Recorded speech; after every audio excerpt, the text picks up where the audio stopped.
The chamber was supposed to have killed her 4 minutes ago. Maru stood at the observation glass with all 4 hands flat against the cold pane and watched the numbers refuse to make sense. Behind the glass, in a sealed test cell no larger than a supply closet, a young human woman sat cross-legged on the floor and breathed. That was all. She breathed, slow and even, while the cell around her filled with a gas the Concord's own manuals classified as instantly and universally fatal to organic life. A caustic vapor that stripped the protective coating off the cell's walls in long gray curls, that fogged the glass, that would have turned Usso's own membrane lungs to slurry in the time it took to feel afraid. The human's name was Nell Sorensen. She had a smear of reclamation grime along one cheekbone that no one had bothered to clean, and short dark hair still flattened on one side from the recovery cradle, and she was looking at the far wall of the cell with the bored patience of someone waiting for a lift. "Cell atmosphere is at full saturation," said the technician at the console, and his voice had gone thin. He was a sail like Usso, thinner even, his filter collar cycling hard at his throat. "Doctor, it's at full saturation. She should not, the manual says." "I can read the manual," Usso said. She could read the 4 monitors above the glass too, and that was the part her mind kept sliding off. Blood oxygen, nominal. Cellular integrity, nominal. Stress markers elevated but climbing slow, the way a body climbs a long stair, not the way a body dies. Every instrument in the room was built to record a death. None of them were recording one. They kept resetting their own alarms, throwing the fault back and forth between them like clerks refusing to sign for a package, because not one of them had ever been asked to describe a lung that simply took the poison in and gave back clean breath. Usso leaned to the intercom. "Nell, how do you feel?" The human turned her head toward the glass. When she spoke, her voice came through flat and a little rough, filtered by the pickup. "Like I swallowed a hot coal and it's still going down, but it's going down." A pause. "Tastes like the yards." "The yards?" "Kessel Reclamation. Where I worked." Nell rolled one shoulder. "You get used to breathing things that shouldn't be breathed. This is just more." It was not just more. Us had spent 30 years of a long, careful, decorated life learning exactly how narrow the band of survivable air was for every species the Concord kept records on, and the answer always in every case was narrow. A few points of pressure, a few parts per thousand of the wrong element. The galaxy was a place you crossed inside a shell, breathing your one thin ribbon of home air, because everything outside the ribbon killed you. That was the first fact of being alive out here. That was the fact under all the other facts. And a scarred girl from a reclamation moon was sitting inside the worst air Usso's station could manufacture, complaining that it was warm. "Vent the cell," Usso said. "Full purge, bring her out." "Doctor, the scrub cycle on that vapor is 9 minutes minimum. We can't." "Then start it 9 minutes ago." Usso straightened. "Get her out of my experiment before my experiment tells me something else I don't want to know." The purge sirens turned over. Usso watched the gray fog thin, watched the human get to her feet inside the clearing cell and stretch her back like a worker at shift end. And she felt the first cold edge of a thing she would spend the rest of the season failing to put down. She had not built this. She had built something small and merciful, and it had grown into something the size of the sky. 6 weeks earlier, Nell Sorensen had arrived at Having Station in a medical pod, drowning in open air. Usso remembered the intake because it had been hopeless, and hopeless cases were the only ones the Concord's charity ward sent up to her anymore. The girl had been caught in a containment breach in the Kessel Reclamation Yards, a caustic slurry moon where the Concord licensed humans and other cheap-lunged laborers to strip toxic wreck hulls for salvage, because the work killed you slowly and slow deaths were affordable. A scrubber line had failed. Nell had taken a full-shift dose of vaporized reclamant into her chest before her crew dragged her clear, and by the time she reached us, her lungs were 2 bags of scar, tightening a little more each hour, sealing her off from the ordinary air she was born to breathe. She had been 22 years old and she was suffocating in a room full of oxygen, and she had not once, in 3 days of it, asked Uso to save her. She had asked how long. She had asked whether the yards would pay her sister the death scale. She had asked, dry, whether the Concord charged for the bed by the hour. But she had never begged, and Uso, who had watched a great many species beg, and understood begging as the honest sound a body made when it wanted to keep living, had found the silence more disturbing than any scream. So she had done the thing she was not, strictly, permitted to do. The graft was hers. It was the work of her whole life, the reason the Adept Order had given her a station of her own, and then quietly stopped inviting her to speak. A living lung lattice, grown rather than built, meant to replace dead tissue in patients too far gone for ordinary repair. She had tested it in models and in the doomed and in 3 volunteers who had lived and been grateful. It was designed to do one thing, to take a ruined chest and give it back the narrow, ordinary, precious ability to breathe home air, to restore the ribbon, nothing more. She had grafted it into the dying human because the human was dying, and the graft was the only door left, and because somewhere under her professional calm Uso had wanted badly to keep this stubborn silent girl from proving that the galaxy was as cheap as it looked. Nell had lived. That was the first surprise, and a good one. She had come off the cradle breathing on her own, coughing up the last of the scar, her color coming back. Uso had signed the recovery order and allowed herself, for one evening, to feel like the young medic she'd been before the order taught her caution. The second surprise came on the 9th day, when Nell walked into a decompression accident and did not die. It was nothing dramatic, a coupling failure in a maintenance corridor, a slow bleed of the corridor's air into the black, 3 technicians down and gasping. Nell had been passing through on her way to physical therapy. The Concord's incident log recorded, in the flat language of incident logs, that a human recovery patient had carried 2 SAIL technicians through a hard vacuum breach to the pressure door, a distance her own suit telemetry said she had crossed without a suit, and had then stood in the emptying corridor holding the door seal for the 3rd until help came. When they pulled her in, she had a burst of broken vessels across her eyes, and she had asked mildly whether that counted as her cardio for the day. 2 SAIL had lived who should have been dead, and Uso, reading the log, had felt her charity ward pride curdle into something colder, because a lung lattice built to restore ordinary breath did not let a body walk through vacuum, and hers apparently did. She had brought Nell to the test cell to find the edge of it. She had expected to find one quickly. Instead, she had spent 6 weeks pushing the human into worse and worse air. Thin air, foul air, pressurized air, air laced with the compounds that killed each of the Concord's member species in turn, looking for the wall where the miracle stopped and the girl started dying, and the wall kept not being there.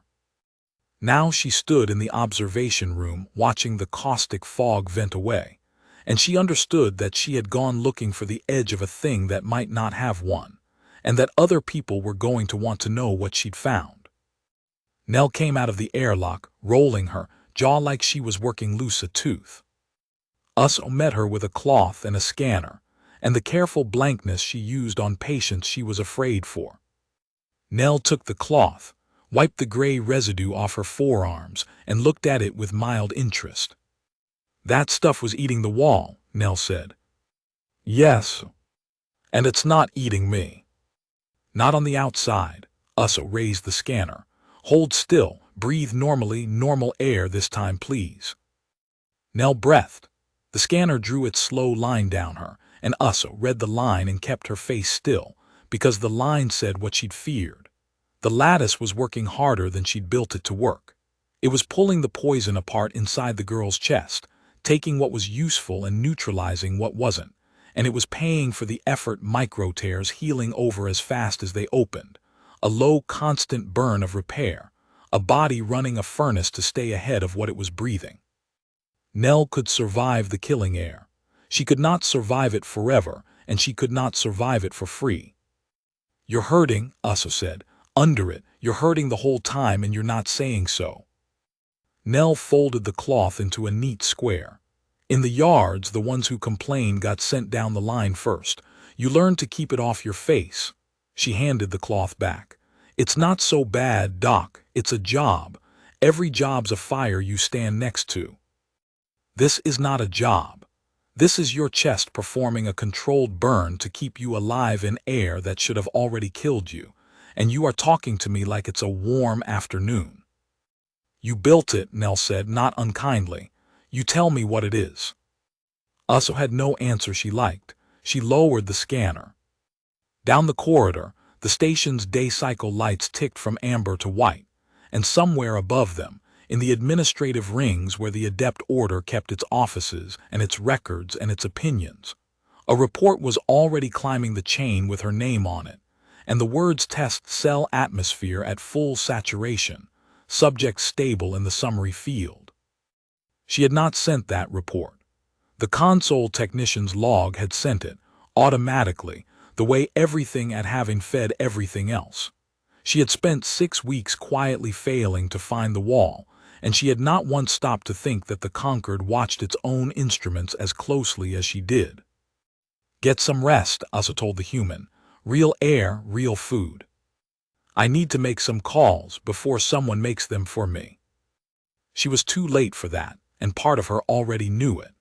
But she went to make the calls anyway, because the alternative was to stand in the corridor and admit that the small, merciful thing she had built to save one girl had just become the most valuable and most dangerous fact in the sector, and that she no longer had any idea who it belonged to. Proctor Severin Dune arrived at Having Station 11 days later on a fast Conquered cutter, and he did not come alone. Us watched the cutter dock from her office window, a lean gray vessel with the Adept sigil burned into its flank and no charity markings anywhere on it, and she felt the temperature of her whole career drop a degree. Dune was slate purple, tall even for his kind, with the smooth, deliberate movements of a man who had never once in his life needed to hurry because the room always waited for him. He wore the high collar of a senior proctor and the quiet, expensive fabric of someone who administered other people's discoveries.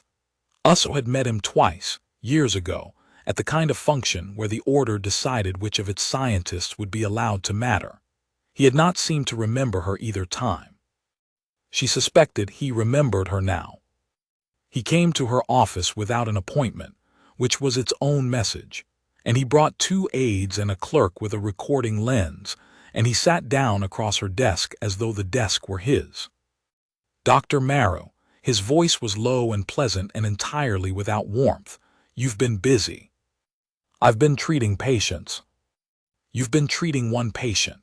Dune folded his long hands. "A human salvage laborer, charity intake, prognosis fatal, whom you elected to repair using a device the Order has not cleared for general use. That would ordinarily be a matter for a review board and a stern letter, but the device did something the letter didn't anticipate." He tilted his head. "Tell me about the air, Doctor." Uso had rehearsed a dozen versions of this conversation. Standing in the moment, she found she wanted none of them. "The graft I placed in her lungs is adaptive. It repairs faster than I designed it to, and it processes atmospheres I never intended it to process. In plain terms, the human can breathe environments that are lethal to every species in the Conquered. I've tested her against 9 of them. She survived all 9. Something moved behind Dune's eyes that was not surprise he'd read the reports. He'd known before he undocked, but hunger quickly folded away. 9, he said. "And the 10th. I stopped at 9. She's in pain when she does it. The graft has a cost. I won't push her to the point where I find the cost by paying it." "You won't." Dune let the 2 words sit. "Doctor, do you understand what you've made?" "I've made a treatment that overshot. I intend to study it carefully, and you've made a key." Dune stood, unhurried, and walked to her window, and looked out at the curve of the reclamation moon below, brown and poisoned and turning. Every door in the settled galaxy is locked with the same lock, Doctor. Air. There are worlds out there rich past counting that no one will ever own, because no one can breathe on them, worlds we can only scrape at from inside sealed shells, at ruinous cost, dying by the dozen for every meter of progress. The conquered has spent 400 years learning to live behind glass because the alternative is to stop living. He turned. And you have grown in a charity ward on a salvage laborer, a lung that opens the lock. On one salvage laborer, Uso said, once. At a cost to her body I don't yet understand. On one today. Dune's voice never rose. That was the worst of it. The Order will want to understand it too, Doctor, thoroughly. Which is why, as of this morning, your patient's care has been transferred to a secure research mandate under my office, and your test data has been sealed, and you have been relieved of independent authority over the subject. He gestured, and the clerk with the lens stepped forward and set a sealed order slate on Uso's desk with a soft, final click. You'll continue your work. Under supervision. The girl stays, the data stays. And the two of us are going to find the 10th environment, and the 11th, and every one after that, until we know precisely how far this key will turn. Uso looked at the slate and did not touch it. She's a patient, she's a person. She has a sister on Kessel and a life she wants to get back to. She's the single most strategically significant biological asset in this sector, Dune said, and she is going nowhere. Neither, Doctor, are you. He collected his aides with a glance. I'll expect a full workup by end of cycle. Welcome to the important part of your career. Try to survive it better than you've handled the beginning. He left, the door sealed behind him with the same soft, expensive click as the slate. Uso sat alone in her office with the poisoned moon turning below her window, and understood, fully now, that she had lost control of the thing she'd made. That it had passed out of the small, warm circle of a doctor and a patient and into the cold machinery of the Order, and that from here it would be measured and mandated and turned, over and over, until it opened every door the conquered had ever wanted opened. She did not yet know that 1,100 light-years away, on a world with no name a lung could pronounce, a door was about to blow open on its own, and that the only key in the galaxy that could reach the people trapped behind it was sitting in her charity ward, eating a cold meal, keeping the pain off her face. The distress relay reached having station at the top of the third watch, and it reached it wrong. Nell heard it before Uso did, because Nell had trouble sleeping in the secure quarters they'd moved her to, a clean, windowless, pleasant cell 3 levels down from the ward, with a guard on the door who called it an escort and a lock that only opened from outside. She lay on the too-soft cot and listened to the station talk to itself through the walls, the way she used to listen to the yards, and somewhere past midnight the station's tone changed. Alarms she didn't have names for. Feet in the corridor, moving faster than feet moved on a station where nothing ever happened. She sat up in the dark and put her bare feet on the cold floor and waited, because waiting was a thing she was good at. 2 decks up, Uso stood in the station's relay center in her night robe with her filter collar half fastened, reading a signal that should not have been Having's problem. "Play it again," she said. The relay officer, a young sail frightened out of her depth, keyed it back. The recording crackled. A voice came through, Coalition Standard, badly compressed, layered under a roar like a permanent storm. Deep Work 9, declaring full containment loss. We have breach on the primary and secondary envelopes. Repeat. Both envelopes are gone. We have personnel in the deep shelter. Seals are holding, but the outside is coming through the structure. We cannot evacuate. There is no launch window. The surface won't let a boat down.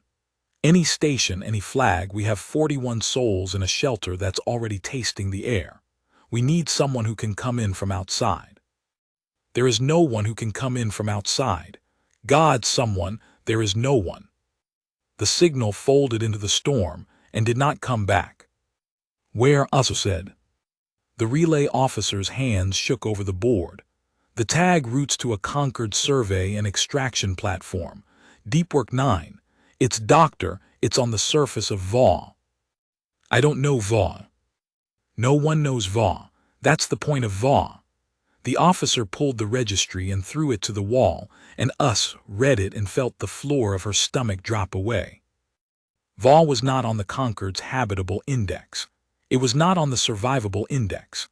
It was on the third index, the one the order didn't publish, the register of worlds valuable enough to exploit and lethal enough that exploiting them was a slow, budgeted, acceptable slaughter.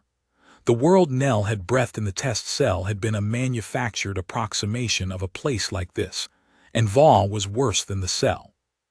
Its atmosphere was a standing corrosive storm, high pressure, laden with a suspended compound that degraded every seal the Concorde manufactured on a clock you could set your watch by. You worked VA from inside layered envelopes, and you rotated crews before the outside chewed through.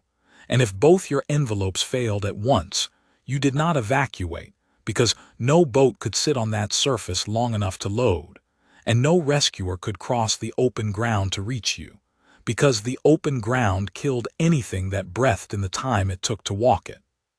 41 people were in a shelter on VA with the outside coming through the walls, and there was, as the dying voice had said, no one who could come in from outside. Except there was. Asa stood very still in the relay center.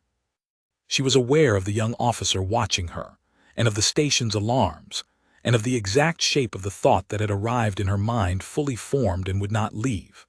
3 decks down, in a locked room, a human woman was sitting in the dark who could walk across the surface of VA and open a shelter door from the outside. The one being in 1100 light years who could, and that woman was, by order of Proctor Severin Doone, a sealed research asset with a guard on her door. Route the signal to the proctor's office, Asa said quietly. Flagged urgent, then route me a copy, then forget you did the second thing. She did not run to the secure quarters. She walked, because running brought people, and because the thing she was about to do required her to look, for as long as possible, like a doctor going to check on a patient. But her 4 hands were cold the whole way down, and the number stayed with her the whole way down, and by the time she reached the door with the guard beside it, she had stopped thinking of Nell Sorensen as the most significant asset in the sector and started thinking of her as the only chance 41 people had of seeing another watch. Open it, she told the guard. Medical check. Doctor's authority. The guard hesitated. He'd been told about the proctor's mandate. Everyone had. And then he opened it, because a guard on a medical station is still, underneath, a person trained to obey a doctor at a locked door in the middle of the night, and because Usso had 30 years of that authority in her voice, and she used all of it. Nell was sitting on the floor with her back to the cot, awake, feet bare, waiting. Something's on fire, Nell said. I can hear it in the walls. Not fire. Usso crouched quick, her collar cycling. She kept her voice under the level the guard in the doorway could parse. Nell, listen to me and don't make a face. There's a platform on a world called VA, 41 people in a shelter. The outside is coming in and no one can reach them, because the surface kills anything that breathes it in under a minute. She held the human's eyes. You breathed worse than VA in my cell and complained it was warm. Nell didn't make a face. That was the thing Ussa would remember afterward, that a 22-year-old salvage worker heard a death sentence for 41 strangers and did not flinch, did not gasp, did not perform a single second of the shock a person was supposed to perform. She just went still in a different way, a working stillness, the stillness of someone already reading the job. How long do they have? Nell said. Hours. The shelter seals are the same seals the outside eats. Fast. How far's VA? A day in a fast boat. Less if the boat's angry about it. Nell looked at her bare feet. And your proctor, the tall one who thinks I'm a wrench, she looked up. He's going to say no. He's going to say no, Usso agreed. He'll say you're too valuable to risk on a charity run. He'll say the data comes first. He'll say a great many careful, reasonable things, and every one of them will be true, and 41 people will die in a shelter while he says them. She was aware of the guard shifting in the doorway. She was aware she had perhaps a minute before this became a scene. I built the thing in your chest to save one person's life. I don't get to be surprised when it turns out it can save more, but I won't send you. I won't be another voice in a room deciding what your lungs are for. So I'm asking you, as your doctor, which is the only thing in the station I still actually am, do you want to go? Nell Sorensen stood up. She was not tall. In the low quarter light she looked like exactly what she was, a young woman with grime under her nails and broken vessels not yet fully healed across the whites of her eyes, ordinary as a shift worker on a moon no one remembered the name of. I stood next to a lot of fires for pay, she said. This one's free and it's worth something. Yeah, I want to go. Then get your boots, Usso said, and don't talk to the guard. Proctor Severin Doone said no. He said it in his temporary office in the administrative ring, at the fourth watch, with the distress relay still playing on a loop on the wall behind him, and his face composed into the exact expression of a man who has already made a decision and is now being kind enough to explain it. Us stood in front of his desk. Nell stood beside her in her reclamation boots and a borrowed station jacket, saying nothing, looking at the loop of the signal like a woman reading a job order. The answer is no, Doctor, and I'll thank you to have brought this to me before you did something we'd both regret. Doone spread his long hands. I understand the appeal. 41 lives. A demonstration of the asset's capability under real conditions. Believe me, no one in this order wants to see Vaugh's shelter go dark. But look at what you're proposing. You want to take the single most valuable biological development in 400 years, a subject I have not even finished cataloging, and throw her onto the surface of a world that eats seals for sport, on the strength of a distress call, with no controlled parameters, no recovery protocol, and no guarantee she comes back at all. If she dies on Vau, Doctor, the key dies with her. Everything you grew, everything the Order could do with it, gone, for a survey crew that knew the risks of the posting when they took the pay. They're your survey crew, Usso said. Deep work is a conquered platform. Those are conquered workers. There are sail in that shelter, Proctor, our own people. Their filters are failing in air our own instruments say is unsurvivable, and you're weighing them against a catalog. I'm weighing them against every crew on every lethal world we might one day reach because of what's in that girl's chest. Doone's voice stayed low, reasonable, awful. That is my job. It is precisely my job to make the cold count so that people who feel things instead of counting them can sleep. 41 now against 40,000 later. I am not a monster, Doctor. I am an accountant of a kind you've never had to be. The asset stays. Through all of it, Nell had not spoken. Now she did, and she did not raise her voice, and that was somehow worse than if she had. You keep saying asset, Nell said. Like the lungs are yours. Doone looked at her the way a man looks at a chair that has offered an opinion. The device is conquered property, developed under a conquered mandate, placed by a conquered physician. Legally, the enhancement is. I don't care what it is legally. Nell's tone was flat, almost gentle.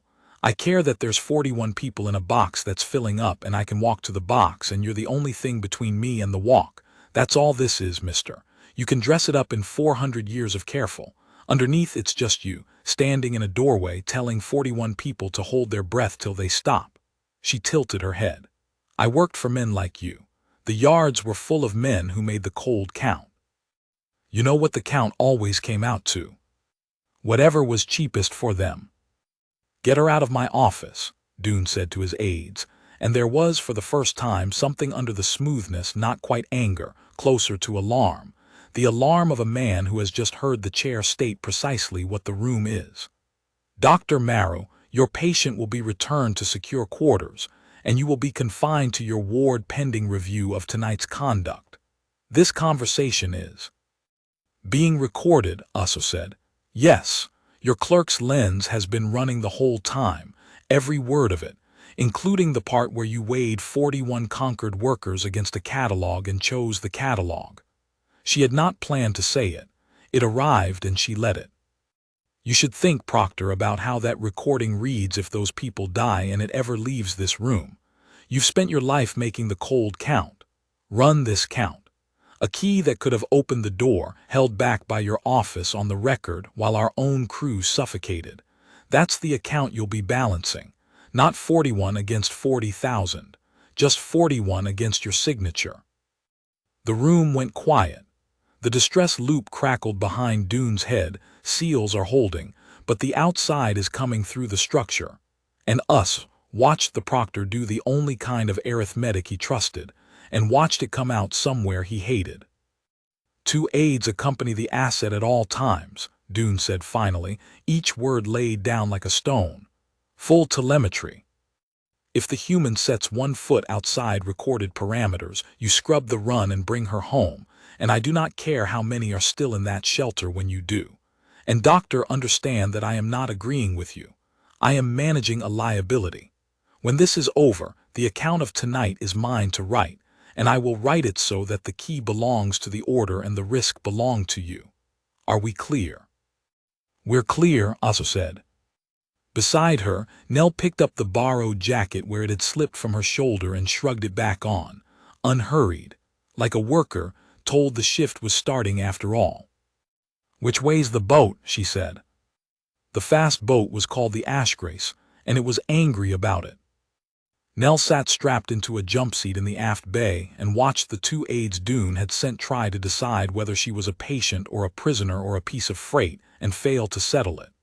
They were both sail, like the Doctor, thin and careful and collared, and they had brought instruments instead of opinions, which suited her. One of them, the older, named Tepa, kept the telemetry line open to having the whole way out. The younger one, Ilves, kept looking at Nell the way people looked at a live wire from a distance, and only when they thought she couldn't see. Us rode up front, in the cramped medical alcove behind the pilot, running her own numbers. Every few hours she came aft and checked Nell over with the scanner and asked the same 3 questions. How's the burn? How's the breath? How's the pain? And Nell gave the same 3 answers, low, and the Doctor wrote them down and went forward again with her collar cycling too fast. You don't have to keep coming back here, Nell told her, somewhere past the halfway mark, with the boat groaning around them and Voss still a day of hard burn away. I'm not going to break before we land. I'm not checking whether you'll break, Usso said. I'm checking how far from breaking you are so I know how much you have to spend when we get there. Those are different questions. She sat down across from Nell, 4 hands folded, and for a moment she wasn't a conquered physician, just a tired woman a long way from her ward. Can I tell you something a doctor shouldn't say? People tell me things they shouldn't say. It's the grime. I look like a drain. The corner of Usso's mouth moved. I've spent my life on the same problem, over and over. A body in the wrong air dying and me trying to buy it a little more time in the only air it can have. That's all any of us do out here, buy time behind glass. And I built you a lung to buy you that time, the ordinary kind, the kind everyone gets. She looked at her hands. And instead I built something that doesn't need the glass. That walks out of the glass entirely. Do you understand how frightening that is to a species that has spent 400 years learning that the glass is the only thing keeping it alive? Dune isn't wrong to be afraid. He's just afraid of the wrong part. What's the right part? That you'll be kind with it, Asa said, or that you won't. Either one changes everything and neither one is his to decide. It's yours. She stood unfolding.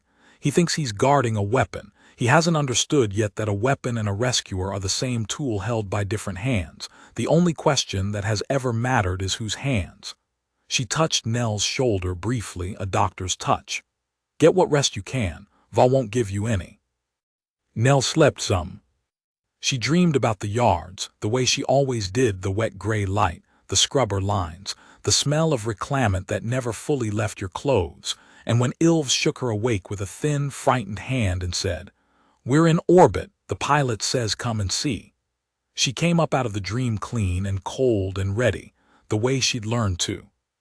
She went forward and looked at Vaugh through the pilot's screen, and understood why no one came here from outside. It was beautiful, which was the first surprise.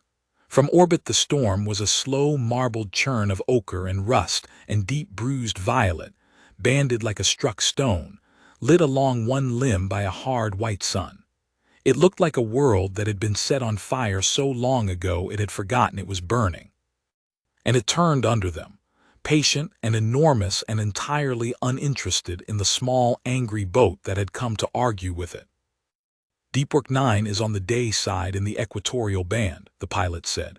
He was the only non-sail aboard besides Nell, a broad, quiet reptilian pilot named Gore, green-scaled, hired for his nerve.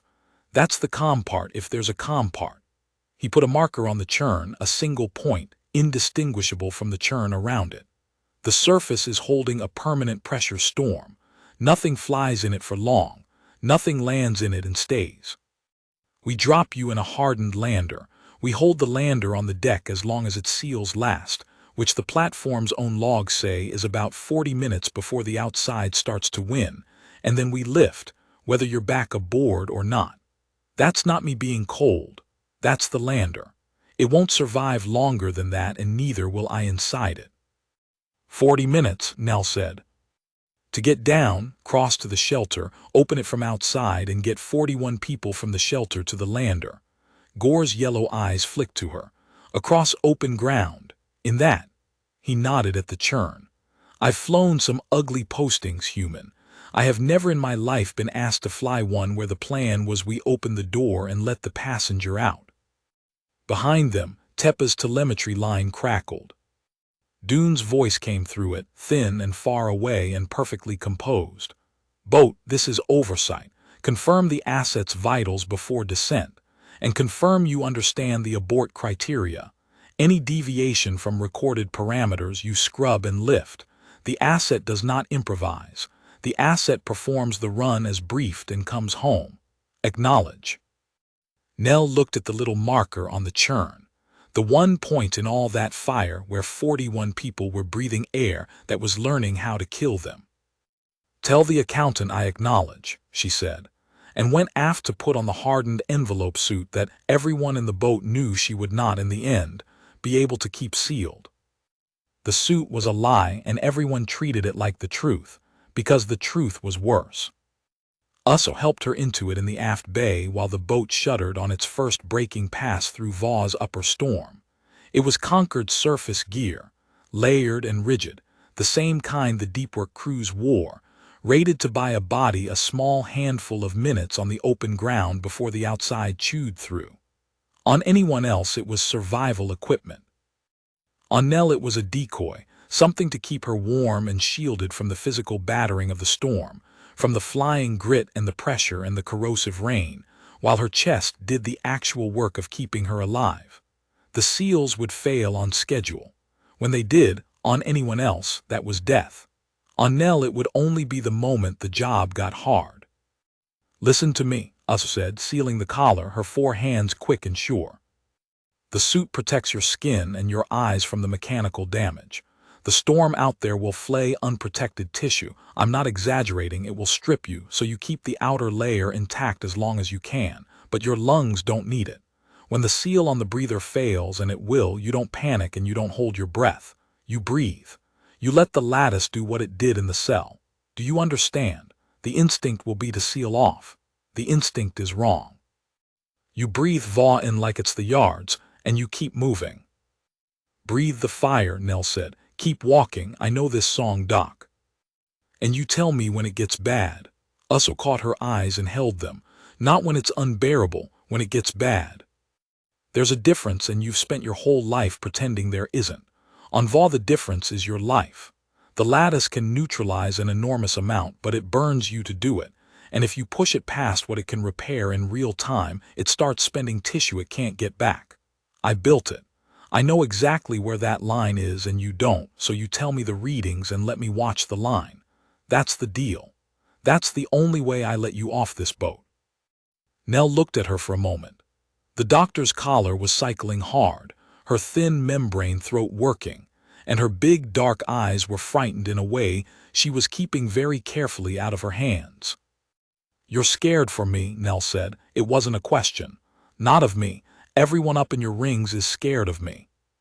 You're the only one that got it backwards. I'm your doctor, Uso said. It's the one thing on this station I still am. Now put the visor down and don't die making me write about you. The visor came down. Through it, VA was a churning ochre wall filling the whole aft screen, close now, coming up fast, and the ash grace was screaming as it fought its way down into air that wanted to grind it to powder. 60 seconds to deck, Gore called from the front. Everybody who's staying, strap in. Everybody who's going, a pause, and something almost like respect in the reptilian voice. The door's yours, human. Nell stood at the aft lock with her gloved hand on the release and felt the boat slam down onto the surface of a world that killed everything that breathed. And she thought about her sister on Kessel, and about 41 people in a box, and about a doctor who'd gotten it backwards in the only way that counted. And then she stopped thinking, because thinking was for the ride down and the ride down was over. Cracking the seal, she said, to no one and to all of them. She opened the door and Va came in. It hit her like the yards on the worst day of the worst year, and then it kept hitting. The storm shoved into the lock in a solid ochre wall, screaming, dragging grit that rang off her visor like shot. The pressure clamped down on the suit, and the suit groaned. Warning tones lit up across the inside of her visor, seal integrity dropping, breather compromised. A cascade of small conquered voices politely informing her that she was dying, and she stepped out into it anyway, one reclamation boot and then the other, down onto the deck of a world the color of a healing bruise. For 10 steps the suit held and she breathed bottled air and it was almost bearable. Then, exactly as the doctor had promised, the breather seal gave, and the outside came into her chest. There was no describing it, and she didn't try. It went down like the test cell had gone down, like a hot coal, except the coal was the size of her whole chest and it did not stop at her throat. It went all the way in, and her body screamed the ancient scream of a thing that has breathed poison and needs to stop. She did not stop. She held the doctor's voice in her head, you breathe. You let the lattice do what it did, and she made her chest keep working against every instinct 4 billion years of evolution had built into it. And after the first 3 breaths, which were the worst 3 breaths of her life, something in her chest caught the rhythm and took over, and the coal became a furnace, banked and steady and hers. She breathed Va.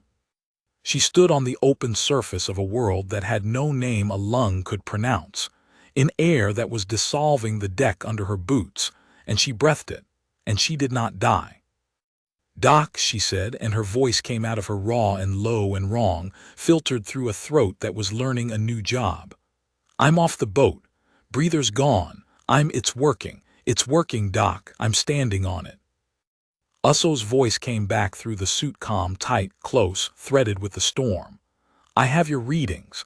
The lattice is engaged and holding. Stress markers climbing, but inside the band you have room, Nell, you have room, don't spend it running. Walk. The shelter is 40 meters northeast of the lander. There's a beacon. Do you see the beacon?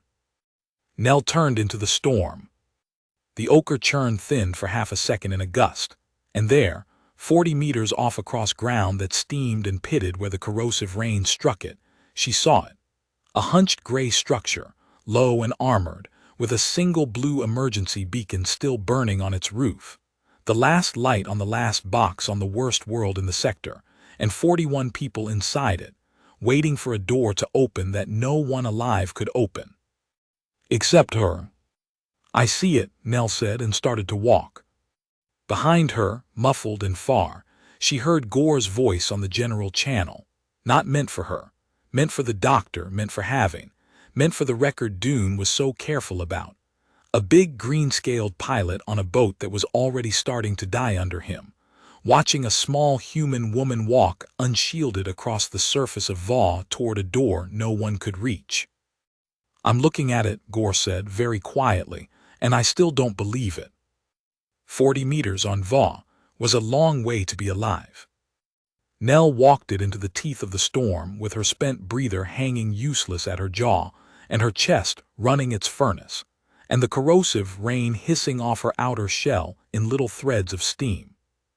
The ground under her boots was pitted and soft in places where the rain had been working at it for 100 years, and twice she went into the ankle and dragged herself out, and the whole time the suit's small, polite voices kept telling her she was dead. She stopped listening to them somewhere around the 20th meter. They were talking about a different woman, the one who couldn't breathe here, and that woman had stayed on the boat. The shelter came up out of the churn, a conquered deep shelter, armored, half-buried, its blue beacon washing the steam blue. There was an exterior emergency hatch on the storm lee side, the kind you were never supposed to need, meant for exactly this and never once used. And when she reached it and cleared the grime off the housing, she found the manual release seized solid, its metal swollen and fused by a century of VAW eating at it through the seams. "Doc," she said, "hatch is corroded shut. Manual release won't turn. I need something to break it with, and I don't have it." "Is there a panel, a powered release?" Usso's voice was steady, but Nell could hear the effort in the steadiness. "Look for a housing to the right of the wheel, chest height." "I see it." Nell pried the housing cover. It came away in a shower of rust. Inside, a simple lever meant to be thrown by a hand in a glove. She threw it. Nothing. She threw it again, harder, and felt something give inside the mechanism, and then a groan came up through the deck and through her boots, and the outer hatch cracked outward a hand's width and stopped, jammed on its swollen track. A hand's width was enough to get her gloved fingers into. She set her boots and pulled, and VAW's storm pulled back, filling the gap it wanted to keep shut. And for a long, ugly moment nothing moved, and the furnace in her chest climbed, and Usso's voice said something sharp about her readings that she didn't parse. Then the hatch shrieked and gave and swung wide, and the storm poured past her into the airlock beyond, and Nell Sorensen stepped through the door no one alive could open, into the last box on VAW. The airlock was small, and its inner door was still holding, a thin fog of the outside already bleeding in around its edges. Nell got the outer hatch shut behind her against the wind. It took everything she had left in her arms, and she noted, distantly, the way she noted a gauge, that her arms had less in them than they'd had an hour ago. Then she pounded the flat of her glove twice on the inner door, and put her ruined face to the little port, and looked into 41 pairs of eyes that had spent hours watching a door they thought was the last thing they'd ever see. They were packed into the shelter's core, sail mostly, thin and collared and terrified, their filter units cycling in the desperate, stuttering way of units that are running out of what they filter. A knot of four-armed engineers, a green-scaled foreman with a cracked crest, two others she couldn't place. Their air was going. She could see it in the way they held themselves, the shallow economy of people rationing breath without admitting they were doing it. And they were all staring at the port, at the impossible thing on the other side of it. A human face, unsuited, its breather gone, still moving, still alive, on the wrong side of a door that opened onto certain death. A four-armed engineer came to the inner port.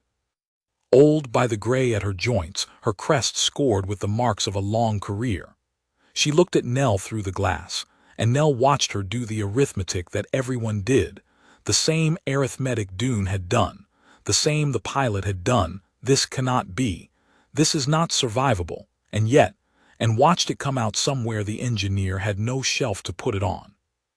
"You have no breather," the engineer said through the door, her voice thin over the shelter's failing calm. "Your seal is gone. You are standing in VAW's air." "Yeah," Nell said. "Open the inner door, not all the way. I don't want to gas your people with what's on me. Crack it, let me talk to whoever's in charge, then we're going to get everybody off this rock." The engineer's four hands moved to the release and stopped. "If you open that door, the outside comes into the shelter." "The outside's already coming into the shelter." Nell put her palm flat on the glass. "You've got maybe an hour of that left, and then it doesn't matter what doors open. I've got a boat 40 meters back that lifts in." She checked the count ticking down inside her visor, 34 minutes, and it can carry 14 of you a trip, and I'm the only thing on this planet that can walk you to it. So crack the door, and let's stop counting the ways this is impossible and start counting heads. Inside they called the engineer Voss, and she was, by default and by nerve, in command. She cracked the inner door the width Nell asked for and no more, and the outside side through the gap, and 41 people flinched back from it as from a blade. Nell stayed in the airlock on her side of the crack, so the worst of what clung to her stayed out of their lungs, and she talked fast and flat through the gap while Voss's 4 hands worked a survey slate, counting, sorting, doing the grim triage of who could cross and how. 14 a trip, Nell said. 3 trips. The boat can't sit on the deck more than 40 minutes at a stretch or the outside eats it, so between trips it lifts to orbit, dumps its load to the big boat and comes back down. 3 descents. She heard, faintly on her comm, Gore's voice repeating a number to the doctor and not liking it. My pilot says the lander's got maybe 2 clean descents in it before the surface wins. So we've got a problem because we need 3. Then some of us don't leave, Voss said, flat, an engineer's voice costing a fact. Some of you don't leave on the lander, Nell said. That's not the same thing. Listen to me. Your people can't cross that ground.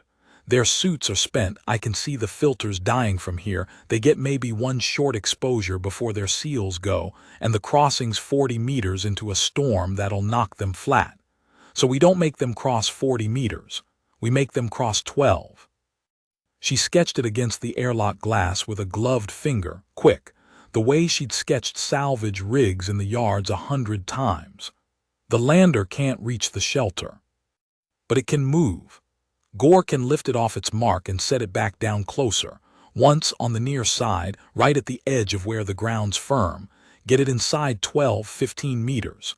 12 meters your people can survive if they run it in 1s and 2s and I'm out there catching them and shoving them through the hatch. 12 meters I can shepherd. 40 I can't. Voss looked at the sketch, then at the human, then at the storm boiling past the little port.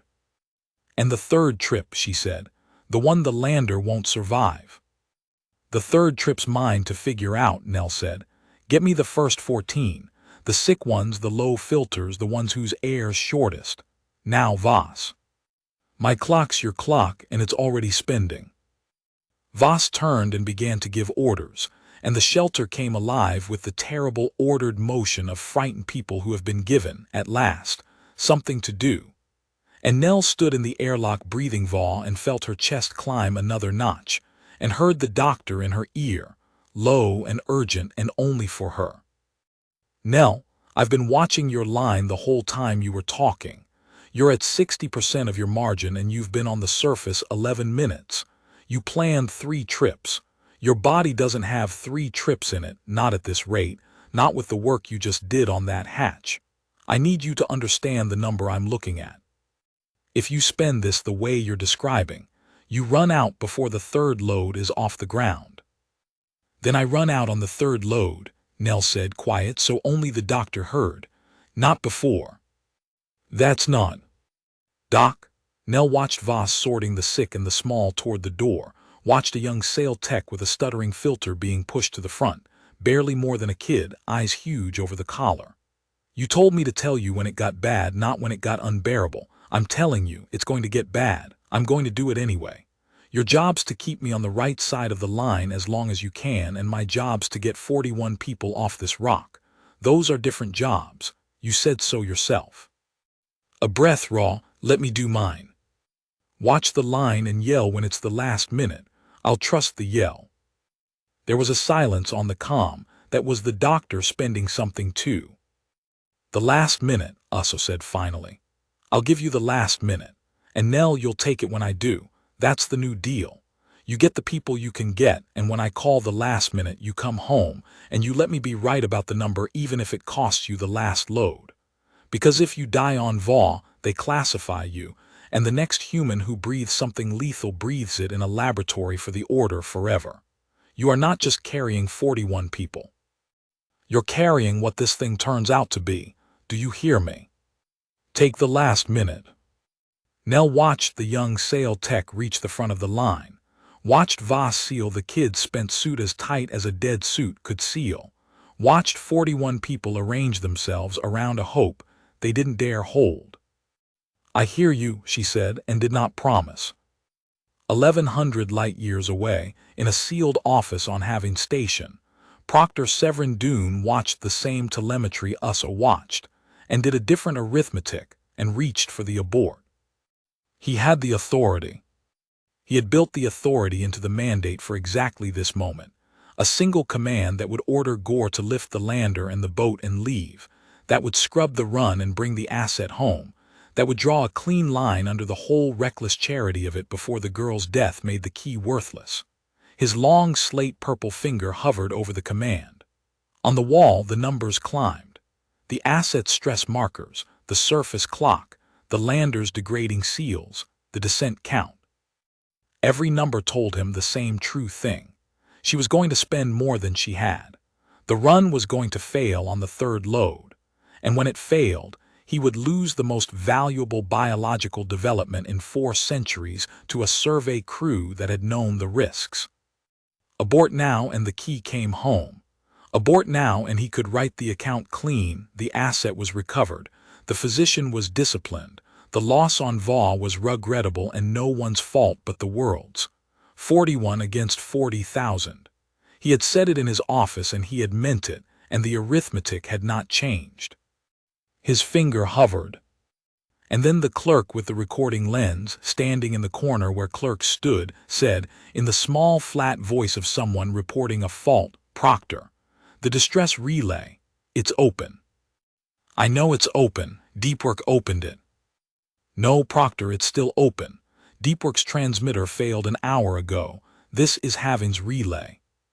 When Dr. Maru ordered the signal routed to your office, the relay officer opened the channel to log it, and the channel, "Proctor, the channel is on the open coalition band. It has been on the open band for the entire operation. Every station in range is receiving it. The boat's comm, the surface audio, the pilot, the human." The clerk swallowed. "They are all listening, Proctor. 6 stations have already relayed it onward. It's leaving the sector." Dune's finger did not move to the abort. It hung over it, and for the first time in a very long career, the composed slate-purple face registered something it had no procedure for.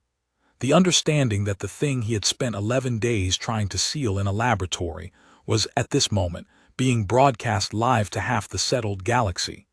A human walking the surface of a world that killed everything, opening a door no one could open, and doing it on the record in front of everyone to save 41 lives. He could still press the abort. He could still bring the key home, but he could no longer control what the key meant because the galaxy had already seen it, and the galaxy had seen it saving people. He took his finger off the command. "Leave the channel open," Proctor Severin Dune said very quietly to the clerk, and sat back in his chair like a man watching a door blow off its hinges. "It's already open. Leave it." The turnaround was the worst part, because the turnaround was waiting, and Nell Sorensen had never been good at waiting where she couldn't work. The lander had gone to orbit with its first 14, and would be a long, long stretch of minutes coming back, up through the storm, match with the Ashgrace, offload, turn, come down again. And there was nothing for Nell to do in those minutes except stand in the shelter's airlock with the inner door cracked and breathe VA so the 27 still inside wouldn't have to. So she did that. She stood in the killing air and took it into her chest, breath after banked breath, and let the little churned pocket around her mouth be the least poisoned air in the shelter's doorway. And she watched the furnace in her chest do its slow work, and tried not to think about how much of the tank it was drinking just to stand still. Then Voss's voice came through the cracked door, flat and fast, an engineer costing a new fact. "Seam 4's gone. The core's breached at a 4th point, aft, low, and this one's not weeping, it's running. We've got maybe a third of the shelter's remaining volume venting to outside in the next few minutes, and I can't reach it from in here. It's behind the filter bank, and if we pull the bank to get at it, we lose the filtration for everyone at once. I've got 27 people and a hole I can't plug, human. Tell me you're better at holes than I am." "I'm the best at holes you've ever met," Nell said, already moving. Where is it from outside? Aft low, give me the outside wall, Voss, I'll come at it from the storm. You can't seal a running breach from the outside in this wind. I'm not going to seal it. I'm going to make it smaller. Nell was back through the outer hatch, out into the storm, working her way aft along the shelter's buried flank with one gloved hand on the hull and the rain hissing off her. A running breach is a pressure problem. The outside's pushing in faster than it's pushing out because the wind's stacking against that face.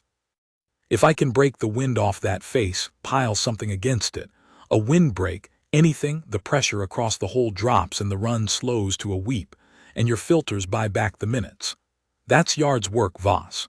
That's a Tuesday. She found the seam by the plume of it, a fine violent stream of the shelter's own air screaming out into Vaugh where a hull seam had finally given up its century-long fight. There was nothing to build a windbreak from except the world itself. So Nell used the world. She dropped to her knees in the pitted, half-dissolved ground and dug, both gloved hands, hauling the soft, corroded regolith up against the breached face of the shelter, packing it, a low, crude berm between the wind and the wound, working fast because the storm filled every hole she dug half as fast as she dug it. It's slowing, Voss said, then sharper with something under the engineer's flatness. It's slowing, the run's dropping off, whatever you're doing. Keep your bank running, don't pull it. Nell packed another armload of the world against the seam and felt her chest climb for it and did not stop. How's your volume? Holding, you bought it back. A pause. You're on the outside, digging a wall out of Vaugh with your hands. Told you, best you ever met. Nell sat back on her heels for one breath, one in the lee of the little berm she'd built, and keyed the doctor. Doc, sealed a running breach from the outside, sort of. Where's my line? Usso's voice came back tight. Your line just paid for a wall you built with your body in air that's dissolving your gloves. 74% and you haven't started load 2. I need you to understand you keep finding new work out there and every piece of it comes off the same tank and the tank does not refill. A breath. But the 27 are still breathing because of the last 4 minutes, so I'm not going to tell you it was wrong. Get back to the airlock. Rest what little you can. The lander's on its way down. Nell got back to the airlock and stood in the cracked doorway breathing Vaugh, 74% of a thing she couldn't refill, and waited for the sound of a wounded boat coming down out of the storm to be filled up again. Gore moved the lander on the second try. The first try, he got it off its mark, and the storm caught the underside and nearly flipped it into the shelter. And he swore in 3 languages and slammed it back down and sat there breathing while the corrosive rain drummed on the hull.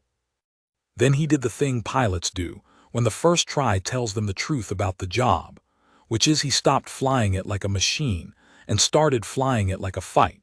And he lifted it a second time low and mean, nose into the storm, and walked it sideways across 15 meters of pitted ground at a height of 2 meters, and set it down at the near edge of the firm deck, with the ramp facing the shelter and 12 meters of open Vaugh between. That's as close as the ground lets me, Gore said. Any nearer and I'm in the soft and I sink and we all stay. 12 meters, human. Ramps down. Clock on this descent is running. I've got maybe 18 minutes of deck before the outside starts taking the lander apart, and doctor, before you ask, no, I can't make it more by wanting it. 18. Then I lift with whoever's aboard. Nell was already out of the airlock and into the storm, out on the open ground between the shelter and the lander, 12 meters of hell. She was going to run more times than her chest wanted to count. She took a position at the midpoint, braced against the wind, a dark human shape in a dead suit standing in air that steamed where it touched the ground, and she keyed the shelter. Voss, first 14. Send them one at a time when I wave, not before. I catch each one at the middle, I get them oriented, I push them the last 6 meters to Gore's ramp. Their job is to run and not stop and not look at anything. Nobody stops on the ground. Nobody helps anybody. You fall, I pick you up, that's the only rule. Send the first. The shelter hatch cracked, and a sail came through it into Vaugh, and the world tried to kill him immediately. Nell had known it would be bad. It was worse.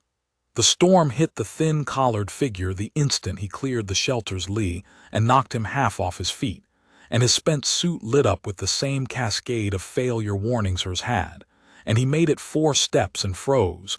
The deep animal freeze of a body that has understood it is in killing air, and Nell was already moving. She hit him at a dead run, got a shoulder under his arm, and drove him forward the way she'd driven wounded crew off failing scrubber lines. Not gentle. Gentle got you killed, just forward, 6 meters, 5, 4, and shoved him stumbling up Gore's ramp into the lander's shuddering shelter, where a strap webbing waited to catch him. 1. She turned back into the storm and waved, and the shelter sent the second. It became a rhythm, and the rhythm was the only thing in the world. Wave, catch, drive them forward, shove them up the ramp, turn, wave. Her chest climbed with every crossing, and she stopped hearing the individual warnings and heard only the furnace, banked and roaring, and the doctor's voice threading through it. 68%, 70. You have room, Nell, keep the room. And she caught the 3rd and the 4th and the 5th, and the young sail tech was the 6th, the kid with the stuttering filter and the huge eyes, and the kid froze worse than any of them, froze solid 6 steps out with the storm screaming and would not move. And Nell picked the kid up bodily, all the thin light weight of him, and carried him the last meters at a run and did not put him down until the lander's webbing had him. 7, she said hoarse into the storm. Send 7 Voss. The 8th fell. It was a 4-armed engineer, heavier, and the ground took her. She went into the soft up to the knee at the 9th meter and pitched forward, and her spent suit split along the shoulder where she landed, and Va went into the split. Nell saw the suit fail and saw the engineer start to die, and she was there in the time it took to think it, hauling the 4-armed body up out of the sucking ground by main strength, and the engineer was screaming now, the honest scream of a thing breathing poison, and Nell did the only thing she could do, which was to clamp her own gloved hand over the split in the suit, over the wound the world was pouring into, and half carry, half throw the woman the last 3 meters up the ramp. And the engineer landed inside coughing blood and alive, and Gore's crew dragged her clear and slapped a patch over the split. 8, Nell said. Her voice didn't sound like hers anymore. Doc, 8's hurt, she took a lungful, she'll need you when we're up. Voss, 6 more, we're close. Send them. 81%, Usso said in her ear, and the steadiness had cracks in it now. Nell, that catch you just made, hauling her out of the soft, that spent more than a crossing. I felt it in the line. You've got 6 more to send and you're at 81, and this is only the first load. Slow the pace. Half a breath between crossings. Give the lattice time to bank. Gore's got 9 minutes of deck, Nell said. I don't have time to give it time. She waved. The 9th came, and the 10th, and the 11th, and she caught them and drove them and shoved them up the ramp. And the storm surged twice, and both times she braced a crossing sail against her own body and took the surge for them. And her chest climbed past the place where the pain had been and into a new place where the pain was a distant fact happening to someone she used to be. 14 crossed. The last one up the ramp was Voss herself, the old 4-armed engineer, who stopped at the top of the ramp against every rule Nell had given and turned in the storm and looked back at the human standing alone on the open ground of Va, and Nell jerked her head up, in, go, and Voss went. Gore, 14 aboard. Lift. Nell backed toward the shelter airlock as the lander's engine spun up. Get them to orbit, come back for the next. I'll have them ready. You come with, Gore said. There's room. 14 and 1 is 15. Get on the ramp, human. We lift together. We do the count from orbit. There's 27 more in that shelter, and every one of them's got less air than the last. Nell was already at the airlock, hauling the corroded hatch. You lift with 14, or you lift with 14 and me and leave 27, and I'm not the one who does that math.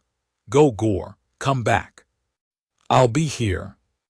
The lander tore itself off the surface of Va and clawed up into the churn and was gone, and the storm closed over the space where it had been, and Nell Sorensen stood alone on a world that killed everything, in a dead suit breathing fire, with 27 people behind her and the whole galaxy. Though she didn't know it yet, listening on an open channel to a pilot's voice crack as he said to the doctor to having to anyone. She's still down there. She sent the boat up full and stayed. She's still down there. In the orbiting Ashgrace, Uso caught the 14 as they came off the lander, and she did not have time to feel anything about it. They came off shaking and coughing and weeping, Sail and four-armed and the green-crested foreman, and the one with the split suit came off drowning in her own blood, and us worked. She patched and she purged and she got oxygen into failing chests, and she moved down the line of the saved with her 4 hands sure and her mind split cleanly in two, one half doing the medicine, the other half watching a single line on a slate propped where she could see it, the line that was Nell, the line that was climbing alone on the surface, while the lander turned around for the second load. Doctor, it was the young engineer, Ilves, one of Dune's aides, and his thin face had come apart. He'd spent the whole run as an observer, a set of instruments for the proctor, and now he was standing in a boat full of people who should be dead, holding a scanner he'd forgotten he was holding. Doctor, the open channel, it's not just relaying anymore. There are other stations are answering it, talking back, asking who she is.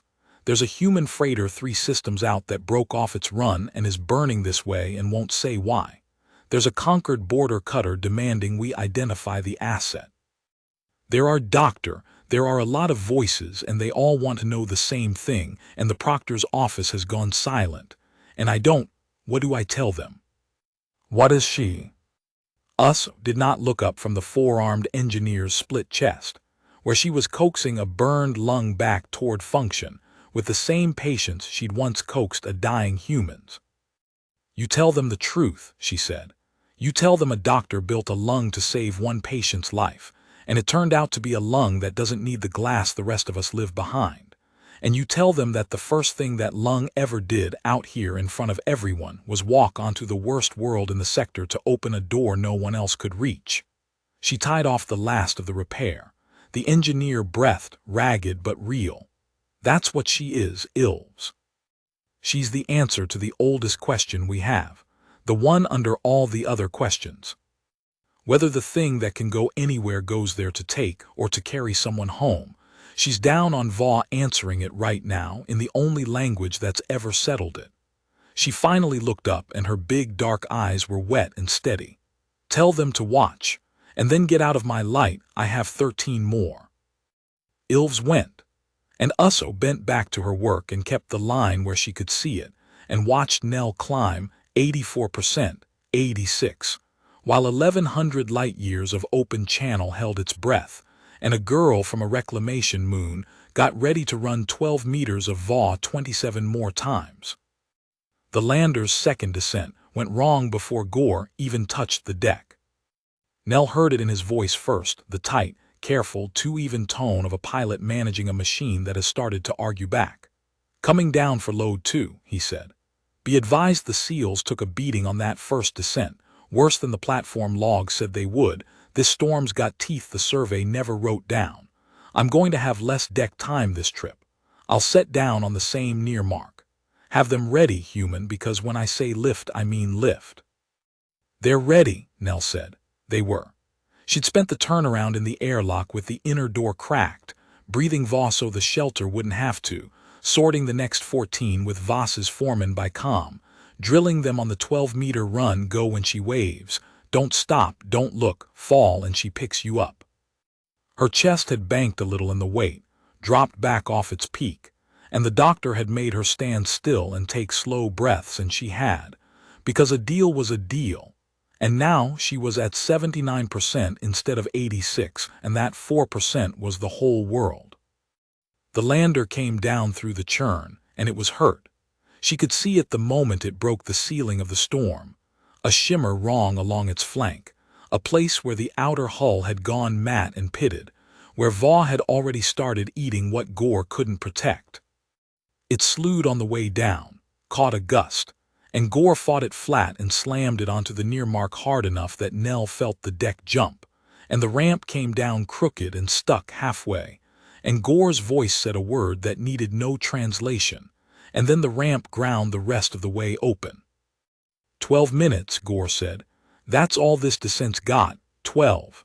The SEALs are going, and I'm not going to pretend they're not. Send them, human, fast as they'll come.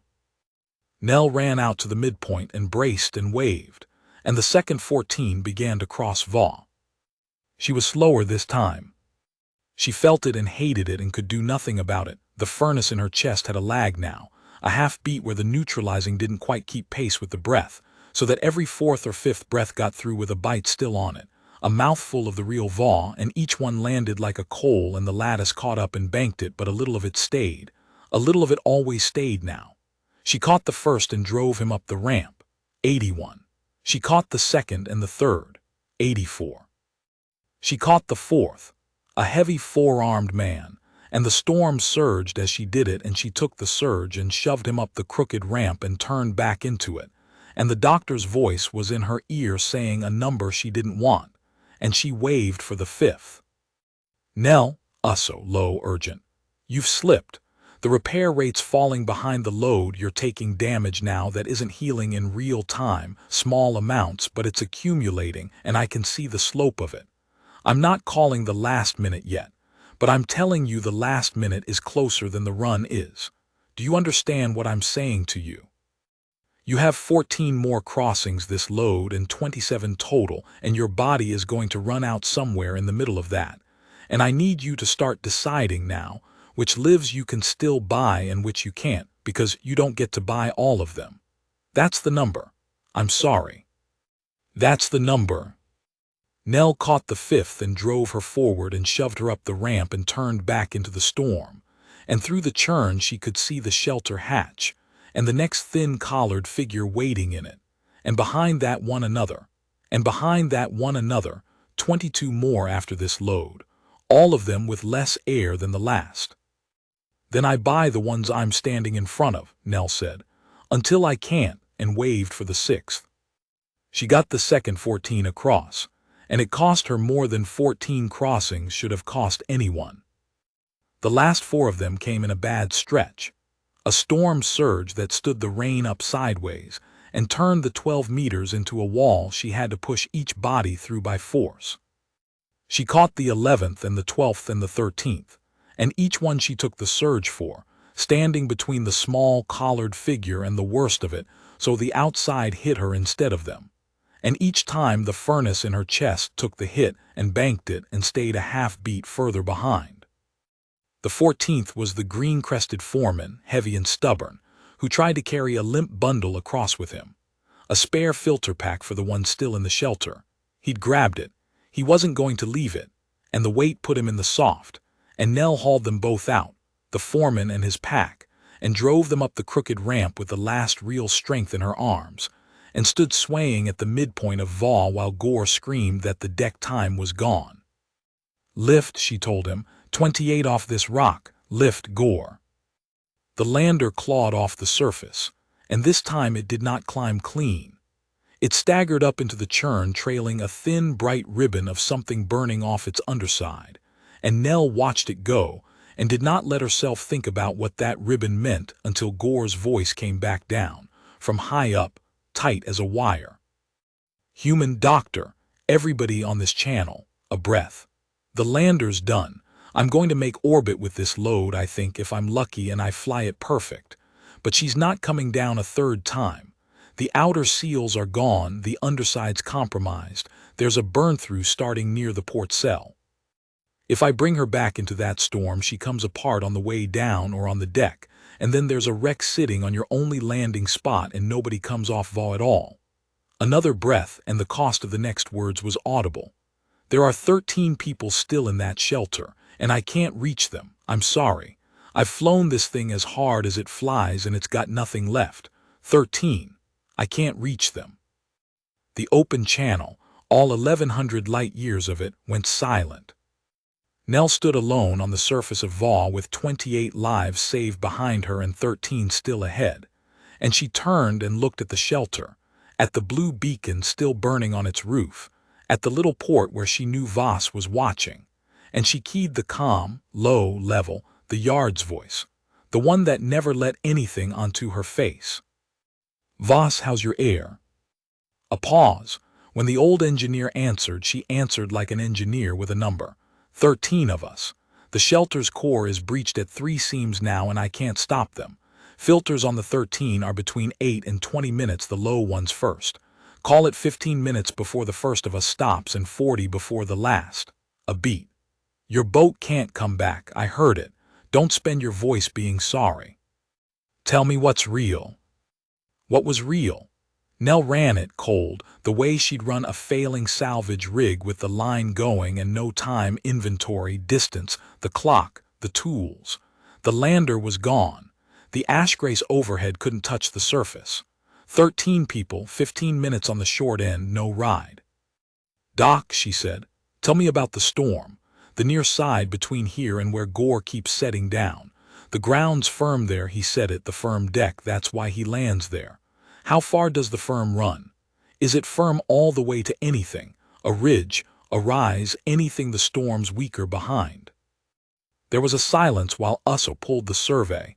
Nell could hear her doing it, 4 hands moving, and then the doctor's voice changed, because she'd seen what Nell had seen. "There's a scarp, 200 meters north of the lander mark, along the firm ground. A pressure ridge," the survey flagged it as a wind shadow, the one place on the near approach where the storm drops below flaying strength. It's why Deepwork sighted the shelter where it did. "Nell, why are you asking me about a wind shadow you can't put a boat into?" "Because the freighter can't land in the storm," Nell said, "but a human ship might sit in a wind shadow for 4 minutes if a human's holding the ground and telling it where the shadow is." She was already moving, back toward the shelter airlock, her spent legs finding something. "That freighter that's burning this way, the one Ilv said broke off its run, is it human?" "It's human." Usso's voice was very careful. "It's a bulk hauler, the Fen Marrow, out of a human deep station, and its captain has been on the open channel for an hour asking to help and being told by 3 conquered authorities to stand off. It's 20 minutes out. Nell, a bulk hauler is not a lander. It cannot survive Vaw's surface." "It can survive 4 minutes in a wind shadow," Nell said. "If I'm standing in the shadow telling the pilot exactly where the edge is, meter by meter, because I'm the only thing down here that can stand in it and look. That's the whole job, Doc. That's always been the whole job. I'm the one who can go look. Patch me to that freighter." "And Doc," she hauled the corroded hatch, and Voss screamed past her into the airlock, and she stepped through it back toward the 13. "Tell the accountant on having that if he wants to keep controlling what I am, now would be the time to order that human ship to stand off again. On the open channel, in front of everyone." Proctor Severin Dune did not order the human ship to stand off. He sat in his sealed office 1,100 light-years away, with the open channel filling the room. The storm, the pilot, the doctor, the human's raw-level voice laying out a plan that no procedure he had ever written would have permitted. And he understood that he had already lost the thing he'd come to having to seize, and that the only question left to him was how the record would remember which side he'd been on when it happened. He had built a career on the cold count, 41 against 40,000, the asset against the crew. He had believed genuinely that someone had to make the arithmetic that let the feeling people sleep, and he had made it all his long life, and he had been, by his own lights, right. And now the arithmetic had walked out of his hands and onto the surface of Vaw and started saving people in front of the entire settled galaxy, and every number he trusted had come out wrong. The key had not died on the surface and made itself worthless. It had climbed to 80–90% of some doctor's line, alone, in killing air, and it had put 28 living people into a boat, and it was, right now, arranging to put 13 more into a freighter he had been trying to wave off. The count he'd been so proud of had never once, he saw now, included the possibility that the asset would choose. He had planned for a weapon and a specimen and a liability.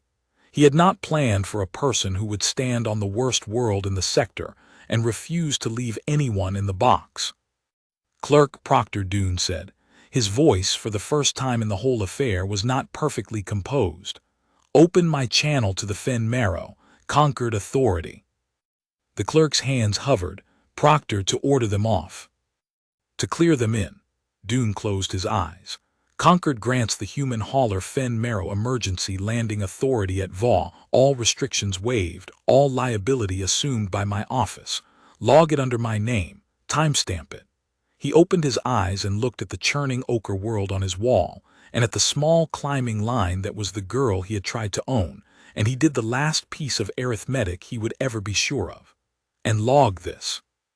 The proctor's oversight of the asset is concluded, effective now, as of the moment it became clear that there was never any oversight to have. Enter it exactly that way, a breath. There was never any oversight to have. Some keys don't belong to the lock. Let the record say I understood that in the end, even if it says I understood it late. The clerk logged it, and on the open channel, into 1100 light-years of listening, a conquered proctor cleared a human ship to land where no ship could land. Not because the count came out right, but because he had finally met the one variable the count could never hold, and he had decided late to stand on the side of it. The Fen Marrow came out of the churn like a falling building, and Nell talked it down meter by meter into a slot in the storm the size of its own hull. She had crossed back to the firm ground to do it, out past the dead lander mark, north along the deck to where the pressure ridge cut a long dark wing across the storm, and the rain, in its lee, fell almost straight instead of sideways. She stood at the near edge of the wind shadow with her arms out like a woman marking a berth, which was exactly what she was, and she fed the human pilot the edges of the comm and the flat-clipped shorthand of the yards. Hold, come left 2. You're at the edge is here. Put your stern where I'm standing and your nose stays in the shadow down. You've got it. Cut it, you're down. The hauler slammed into the wind shadow and held, groaning, its hull already beginning to mat and pit where the edges of the storm licked at it, and a human voice came down through the comm, ragged with something between terror and joy. This is Fen Marrow. We are down. God help us, we are down. Cargo ramp coming open. Whoever you are on the ground, we've got room for 100. Get them in. We can't sit here long. 4 minutes, Nell said. The shadow shifts. When it shifts, you lift, whether I've got them all in or not. Same rule as the last boat. She was already moving back toward the shelter, 200 meters of firm ground between the freighter and the 13, and she keyed Voss. New rides down, 200 meters north along the firm. Human hauler, big ramp, it'll hold everyone. But it can only sit 4 minutes and your people can't run 200 meters in this. So here's how it goes, and you're not going to like it, and we're doing it anyway. Tell me, Voss said.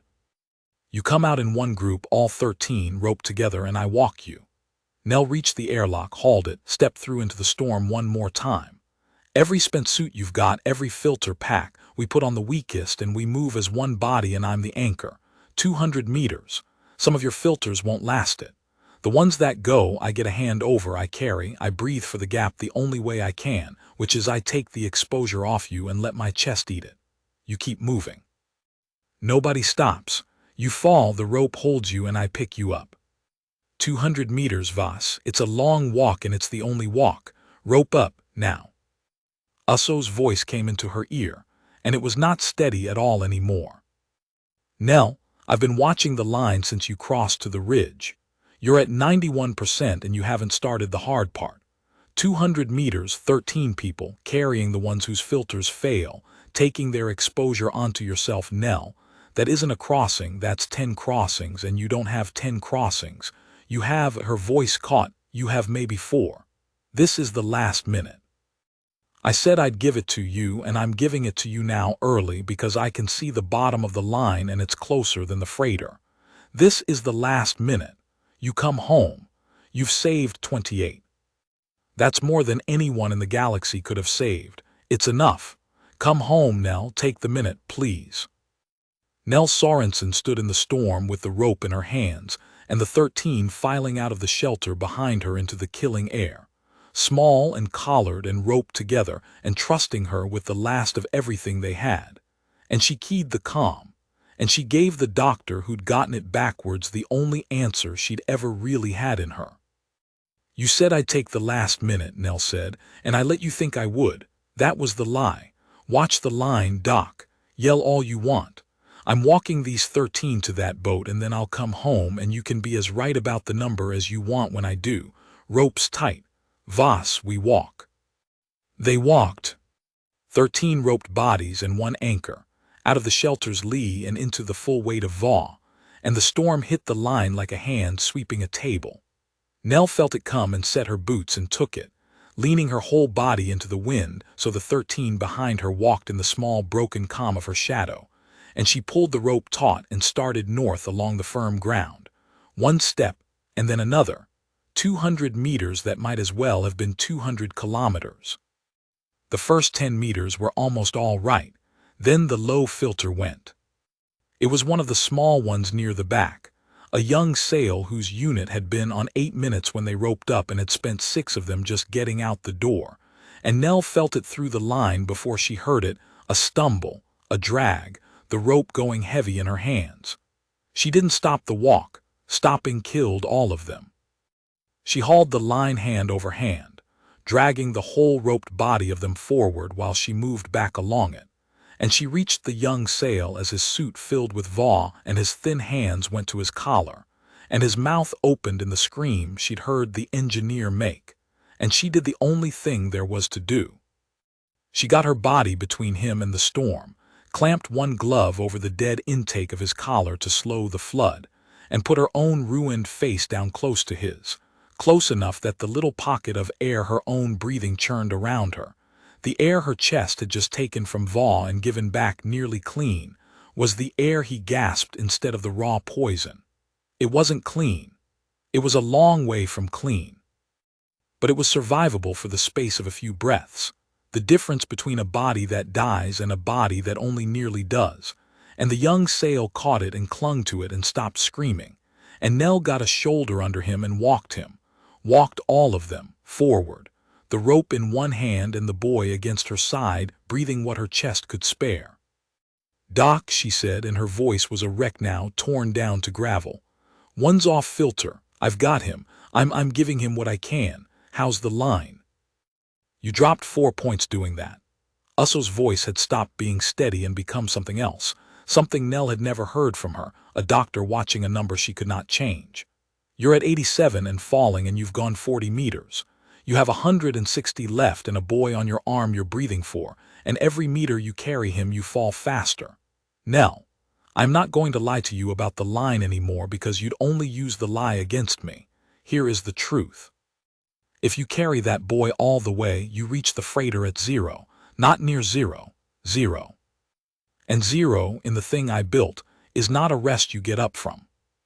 "Then I reach it at 0, Nell said and walked.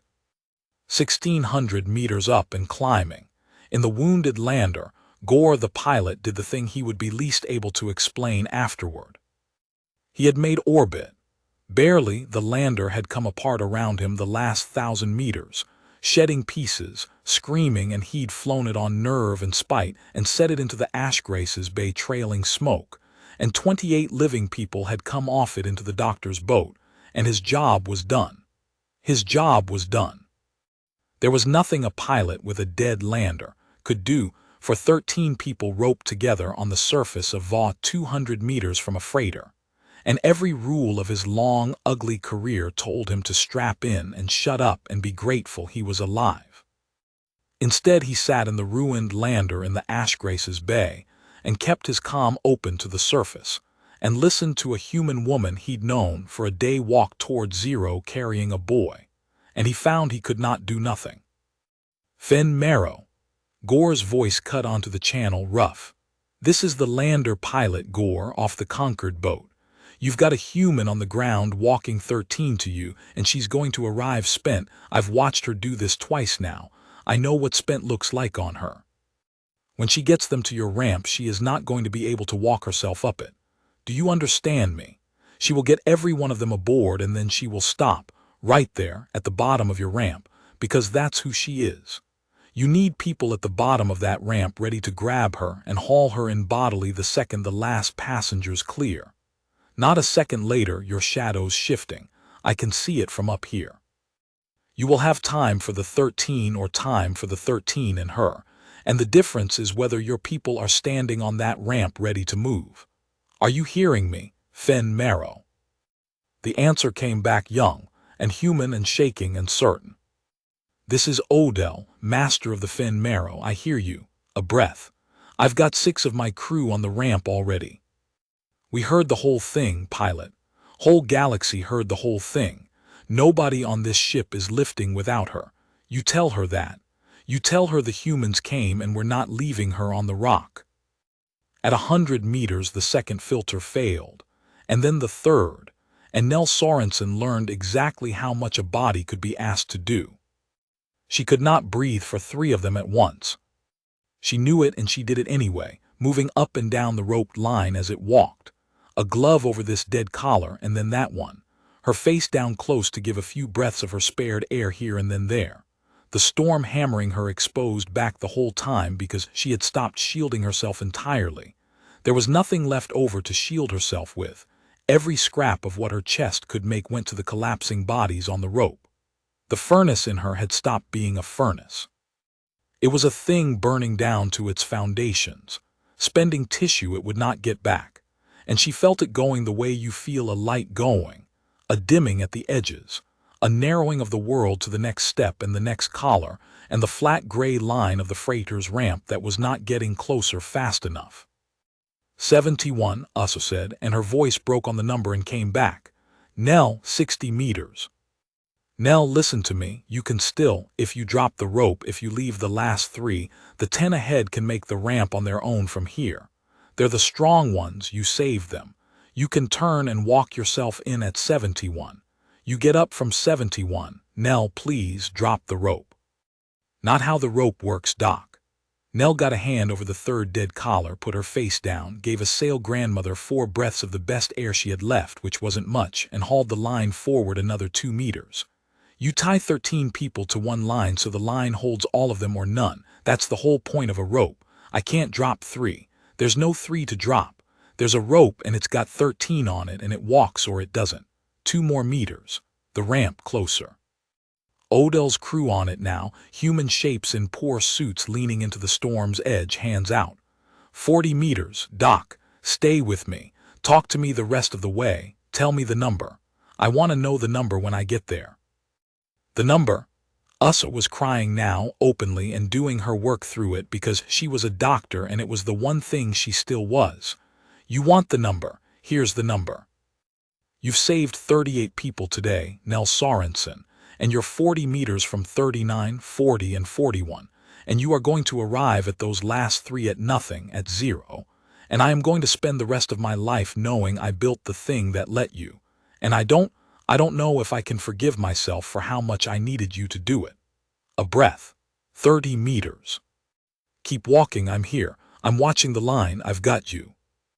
Master Odell of the Fen Marrow watched her come out of the storm, and he did not, for the rest of his life, ever quite find the words for it.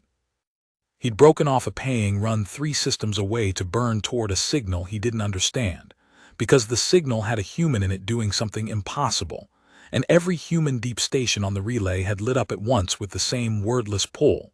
One of ours, out there, alone, on a death world opening doors for strangers. He'd expected, if he was honest, to arrive too late, to arrive to a wreck and a body and a story.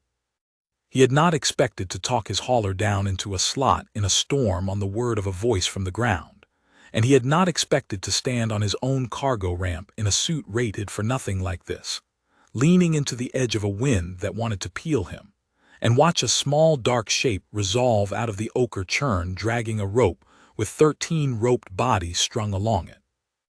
She was not what he expected either. He'd built her up in his head on the way in the human who breathes death worlds, some armored giant, some engineered thing. What came out of the storm was a young woman in a dead salvage suit, her visor cracked and fogged, her exposed skin scoured raw everywhere the suit had failed, moving like a thing running on the far side of empty, and she was not looking at the freighter or at him or at rescue. She was looking at the rope. She was counting the rope. Her whole narrowed world was the rope and the collars on it and the next step, and she walked it up to the bottom of his ramp, and she started handing him people. "Grandmother first," she said, and her voice was barely a voice. "Off filter, breathe her slow when you get her in. Then these two. Then count them, master. Count them off the rope as they board. I need to hear the count." 39, Odell said, taking the sail grandmother from her arms, passing her back up the ramp to his crew. 39, she's aboard. "Keep counting."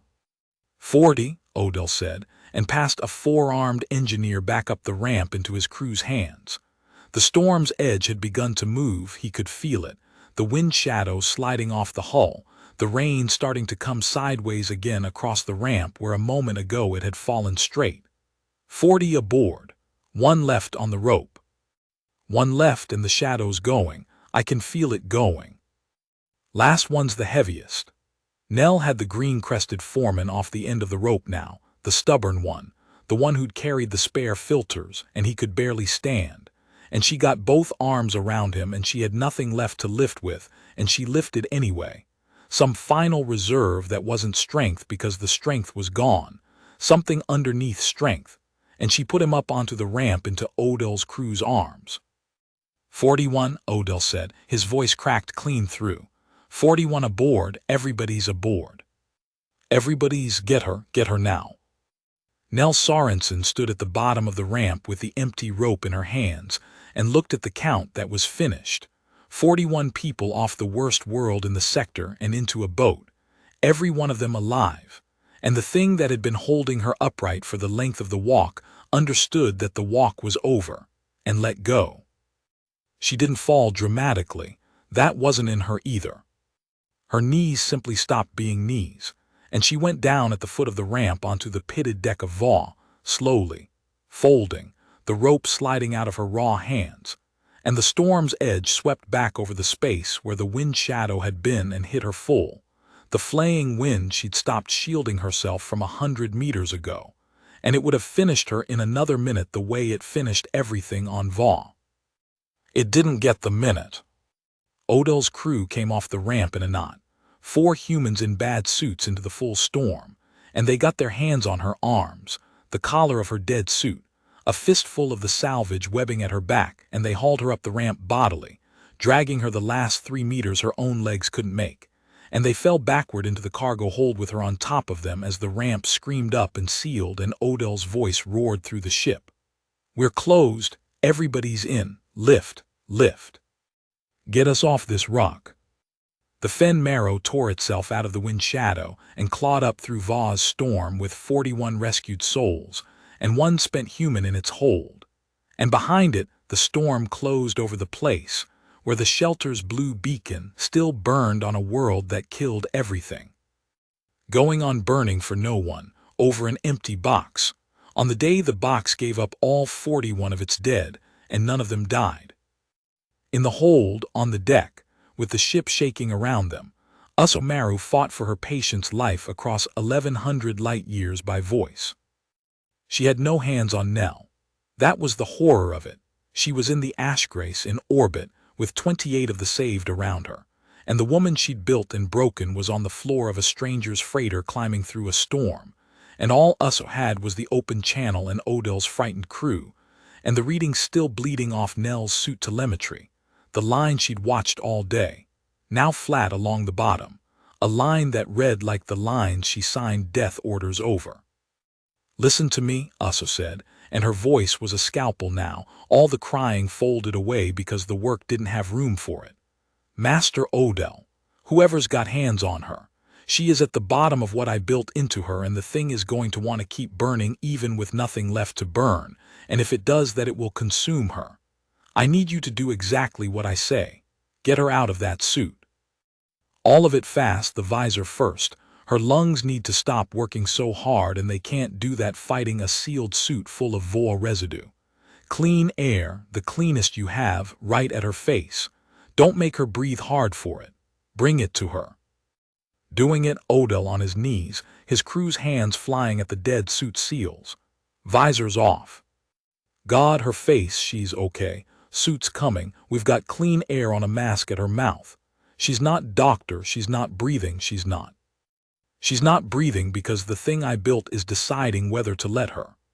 Uso closed her eyes and saw the lattice the way she'd seen it 1,000 times in models, the grown lung that didn't need the glass, banked down now to almost nothing, at the edge of the choice every burned-down thing makes. She spent everything neutralizing what she carried across for those people. There's residue in her. The lattice is still fighting, and it's fighting on empty, and it will fight until it kills her unless it gets a reason to stop fighting and start healing. Clean air is the reason. Warmth is the reason. Stillness is the reason. You've given her all three. Now you give her the last one, Master Odell, and it's going to sound strange, and you're going to do it anyway. A breath. You talk to her, all of you. She spent the whole day being the only one who could go where no one else could go, alone on the outside of everything. The lattice won't stand down while she's still out there alone. So bring her back inside. Tell her the count. Tell her the rope's empty. Tell her she's not on the surface anymore. Give her a reason to stop being the one who goes and start being a person in a room full of people she saved. Do it now. And Odell, 26 years old, master of a bulk hauler, 3 systems off his paying run, kneeling on the floor of his own cargo hold with a dying stranger's head in his hands, did it. Nell. He didn't know her, but he'd heard her name 100 times on the channel, and he said it like he did. Nell, it's Odell. You're aboard the Fen Marrow. You're off Vaw. You hear me? You're inside. The rope's empty. I counted it myself, 41, all of them. Everyone you tied on came off. There's a sail grandmother 2 meters from you, breathing slow and easy because you carried her. There's a kid, a young one, sitting up already asking about you. The foreman with the crest is swearing at my medic in a language I don't speak, which my medic says means he's fine.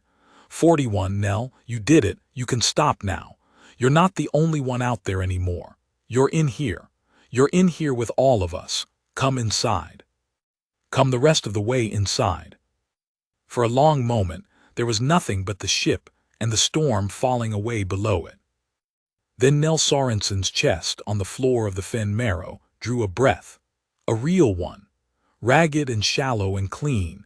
The first clean breath she'd taken since the airlock on Having, and the flat line on Uso's slate 1,100 light-years away twitched and climbed 1 point off the bottom. There, Uso whispered to no one, to the slate, to the girl. There you are. Stay inside. Stay in the room. I've got you. And then louder to the ship, steady again, a doctor with a patient who was going to live. Keep talking to her. All of you keep talking. She's coming back. Don't let the room go quiet. She's been alone out there long enough. The Fen Marrow made orbit and matched with the Ashgrace, and the 2 boats hung together over the ochre churn of Vaw while the saved were sorted and the dying were tended, and Uso Maru finally, after a day and a lifetime, got her 4 hands on her patient. Nell was alive. That was the first fact, and Uso held onto it while she took in all the others, the ones that were harder. The girl was alive, and she was going to stay alive, and she was never going to be quite what she'd been that morning. The walk had cost her. The lattice had burned down into the living tissue it was grown from and taken some of it and would not be giving it back. Uso read the damage in the scans and knew, with the specific grief of the person who'd built the thing, exactly what it meant. Nell would breathe ordinary air the rest of her life without trouble. The graft had healed enough for that, would always be enough for that. But the other thing, the thing that had made her the only key in the galaxy, the capacity to walk out of the glass entirely, to breathe the worlds that killed everything, that was mostly spent. She might survive a foul atmosphere for minutes now where she'd survived Vaw for an hour. She'd used the key. She'd used most of it on one door on one day for 41 strangers. Uso sat by the recovery cradle in the Ashgrace's small medical bay and watched the human sleep, scoured and bandaged and breathing on her own, and she did not know whether to grieve the key or bless the way it had been spent. And after a while she understood that those were the same feeling, and that she was going to be having it for the rest of her life. Nell's eyes opened somewhere in the third hour. She looked at the ceiling, and then at the doctor, and her voice, when it came, was wrecked and dry and entirely, unmistakably hers. "Did the count hold," she said, "or did I dream the last one?" "The count held," Uso said. 41, all of them. The heavy one, the foreman, he's 2 beds down, and he's been asking after you every 10 minutes and pretending he isn't." Nell closed her eyes again. Something in her face that had been holding tight all day let go by a fraction, not relief exactly. Nell didn't do relief where anyone could see it. Just a settling, a gauge coming to rest. "Good," she said, "then it was worth the walk." By the time the Ashgrays came back within range of having station, the station was no longer the place they had left. Uso saw it first through the medical bay's small port and did not at first understand what she was looking at. Having was a quiet charity outpost in a quiet orbit over a poisoned moon. On a busy watch it saw 3 ships. Now the space around it was crowded. A Concord border cutter held station off the main ring, and beyond it 2 more, and beyond them a lean gray vessel bearing the crest of the Medical Order's own council, and further out, keeping their careful distances, ships that had no business anywhere near a charity ward, a human deep station tender, a 4-armed scholarly bark, a squat armored hull Uso didn't recognize flying a flag she'd only ever seen in briefings about factions the Concord preferred not to trade with. They had all come. They had heard the open channel, every one of them, and they had all come to the same small station over the same poisoned moon, for the same reason, and the reason was sleeping in a recovery cradle 2 meters behind her with bandages on her scoured face. "They came for her," Uso said. "They came for what she is." Ilv stood at her shoulder. The young aide had not left the medical bay since Va had stopped, somewhere in the long day, being Dune's instrument and become simply a frightened person who wanted to help. The whole sector heard a human walk a death world and open a door no one could open. "Do you know what every one of those ships is thinking, Doctor? The same thing the proctor thought in your office, that the girl is a key. That whoever holds the key holds every locked door in the galaxy, every world too lethal to take, every place the rest of us can only die at the edge of. They're not here to thank her," he swallowed. "They're here to own her. Or to make sure no one else does." Uso looked at the crowded dark and felt the cold edge she'd first felt at the test cell glass, weeks ago, come all the way back and settle in for good. She had built a lung to save one girl. She had lost control of it the moment the report climbed the chain. And now the losing was complete and public and armed, and it was orbiting her station in a ring of ships, and the only thing at the center of it was a spent young woman who'd used most of the miracle up on strangers and had nothing left to give any of them. They didn't know that yet. That was the one card Uso still held. The galaxy thought it had found a key. It had not yet learned that the key had turned once, all the way, for 41 lives and mostly broken in the lock. "Ilves," Uso said, "how much of my data did the proctor's seal actually hold before the channel opened? The test cell results, the graph specifications, how much got out?" Ilves's thin face went carefully blank in the way of a man deciding whether to tell the truth. "The results got out." The whole sector watched her breathe. "Va, the results are the least sealed thing in space now. But the specifications, how you grew the lattice, how it works, how it's made," he met her eyes. "That's still yours, Doctor. That never left your ward. The proctor sealed it, and then the proctor's oversight ended, and the seal ended with it, and now it's just yours. The knowledge of how to make another one. It's sitting in your files, and every one of those ships would burn this station to the deck to have it." So that was the shape of it. The galaxy had the fact: humans can be made to breathe the worlds that kill everything. What it did not have yet was the method. And the method was hers, in her files, in her head, the work of her whole careful life, and she was going to have to decide what to do with it while a ring of warships waited to make the decision for her.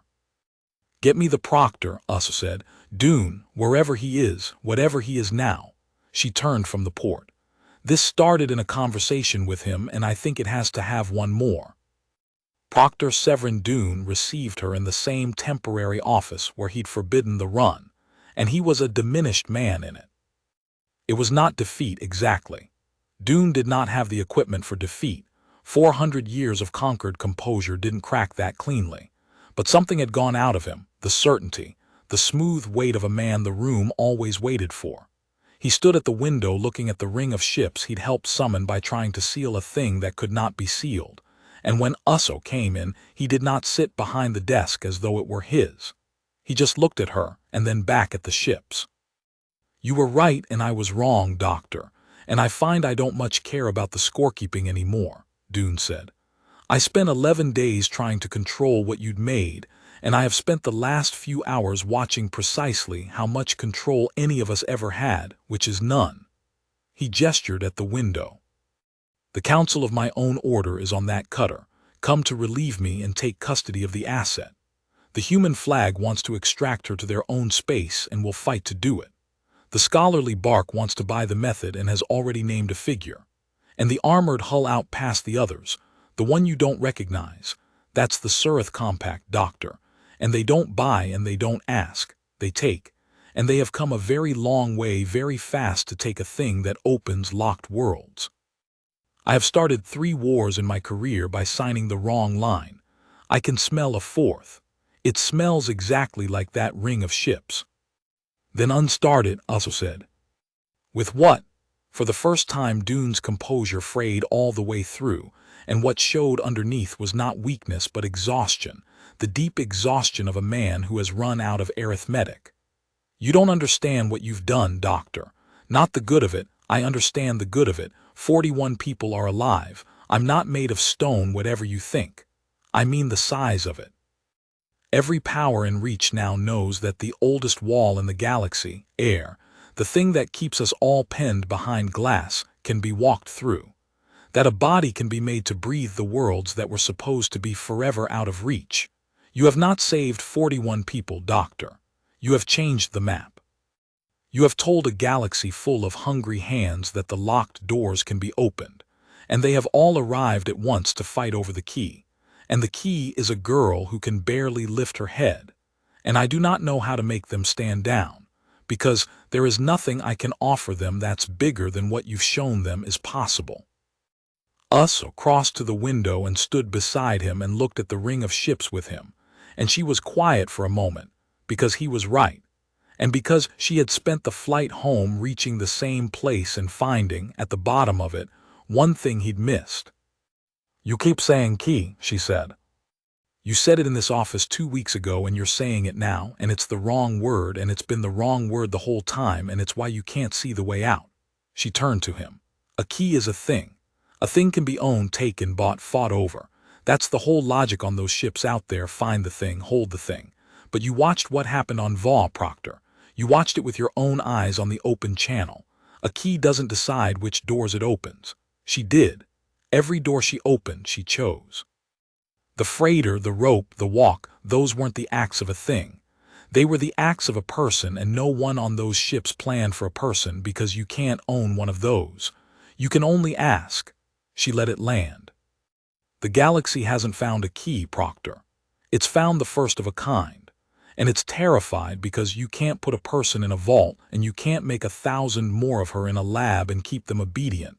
Because the whole point of what she is that she goes where she chooses and carries out who she decides to carry. That's not a weapon you hand to the Surith Compact. That's not even a weapon. It's a promise, and it only works if it's freely made. And that is the one thing on this station none of those ships can take at gunpoint." Doone was quiet a long moment. Out past the glass, the armored hull of the Surith Compact adjusted its station, closer. "Pretty words, Doctor," he said, "but without the old edge. The Compact does not deal in promises. When they learn the method is in your files, they will come aboard and take the files, and then they will make their own, and their own will not be asked. They will be ordered, and they will not walk death worlds to carry survey crews home. Your promise is lovely. It does not survive contact with the hull out there." "Then the method can't survive either," Us said quietly. Dune turned to look at her fully for the first time. I built it, she said. It's in my files and it's in my head and nowhere else in the settled galaxy. The fact of it is loose. Everyone knows it can be done, and someday someone will do it again. That door's open and I can't shut it. But the how of it, the actual grown lattice, the years of my life it took, that's still mine. And I am the only person alive who can hand it to that ring of ships, or teach it to 1,000 obedient specimens in a compact lab, or, she held his eyes, put it somewhere it can only ever be used the way it was used on Vaugh, freely, by people who choose the door. I've been deciding on the flight home which of those I'm going to do. I think I've decided. And I need your help to do it, Proctor, because you're the only one on this station who can make the council listen long enough for the decision to matter. Dune looked at her, and at the ships, and at the poisoned moon turning below, and Usa watched a man who had spent his whole life being the cold count in the room try to become, at the very end of his usefulness, something else. Tell me the decision, he said. Nell woke to the sound of an argument she was the subject of, being conducted 3 decks up in language too careful to carry the shouting underneath it, and she got out of the recovery cradle to go and be present for it, because she had never once in her life let other people decide what she was for without at least being in the room. Ilves tried to stop her. The Sale grandmother she'd carried tried to stop her, gripping her wrist with a thin 4-fingered hand, and saying something the translator rendered as "You have done enough, child, be still." The foreman 2 beds down told her in his blunt reptilian way that she looked like a thing dragged out of a scrubber line and should lie down before she fell down. She listened to all of them, and she took the grandmother's hand and held it a moment because the old one had earned that, and then she got dressed in a borrowed, conquered robe over her bandages, and she went up to the administrative ring on legs that didn't entirely want to carry her, and she walked into the council chamber where the fate of what she was had gathered to be decided. It was a large, bright room with a long table, and around the table sat the powers that had come for her, the Council of the Medical Order in their high collars, a human envoy from the Deep Station flag, a 4-armed scholar with a slate full of figures, and standing apart, not sitting, because the Surith Compact did not sit at other people's tables, a broad, armored figure with a face like a closed door. Dune was there. Usa was there at the foot of the table, small among the powers, 4 hands folded, saying something measured when Nell came in. The room turned to look at the human in the doorway in her bandages and her borrowed robe. The girl the whole quarreling ring of them had crossed the sector to own, and for a moment no one said anything at all. Nell looked at the table of powers, who'd come to decide what she was for. Then she found a chair, an ordinary chair against the wall, not at the table, because she wasn't there to sit at their table, and she pulled it out and sat down in it, slow, careful of her bandages, and she folded her scoured hands in her lap, and she looked at the whole assembled weight of the settled galaxy with the flat, patient, entirely unbothered expression of a woman who had already walked across the surface of Vaugh, and could not think of a single thing in this bright room that frightened her. "Don't stop on my account," Nell said. "I hear you're all deciding what to do with my lungs. Seems like the kind of thing I should hear." The human envoy spoke first, because the human envoy had been waiting to speak to Nell and not to the room. She was an older woman in the plain gray of the deep stations, and she leaned toward Nell with both hands flat on the table. "You don't belong to any of these people," she said, low and fierce. "You're a citizen of the human sphere, and I've got a ship to take you home, and I will put you on it right now, over the objection of everyone at this table if you say the word. You've done enough. Let us take you somewhere none of them can reach." "That's kind," Nell said. "You mean it too, I can tell." She kept her hands folded. "But you want to take me somewhere none of them can reach, and I just spent a day being the only one who could reach somewhere no one else could. I'm a little tired of the word reach. Sit down, envoy. I'm not for taking. Not by them and not by you." The 4-armed scholar went next, sliding his slate down the table with a soft, precise motion. Then let us dispense with taking and speak as adults about value, he said. The physician's method, the means of producing what you are, has a figure attached to it, a large one, larger than a charity station sees in a century. I am authorized to pay it to the order, to the physician, to you, to be divided as you like, in exchange for the specifications. No one need be owned. A method is only knowledge. Knowledge can be bought, and then everyone goes home richer and the girl goes home whole. He inclined his crest at Nell. Surely that is better than a ring of warships. Surely, Nell agreed. And then you make more of what I am in a room on people who signed a figure instead of choosing a door. And the first time you send one of them onto a death world, it won't be to carry a survey crew home. It'll be to take the world. That's what your figure's for. Don't insult the room, Professor.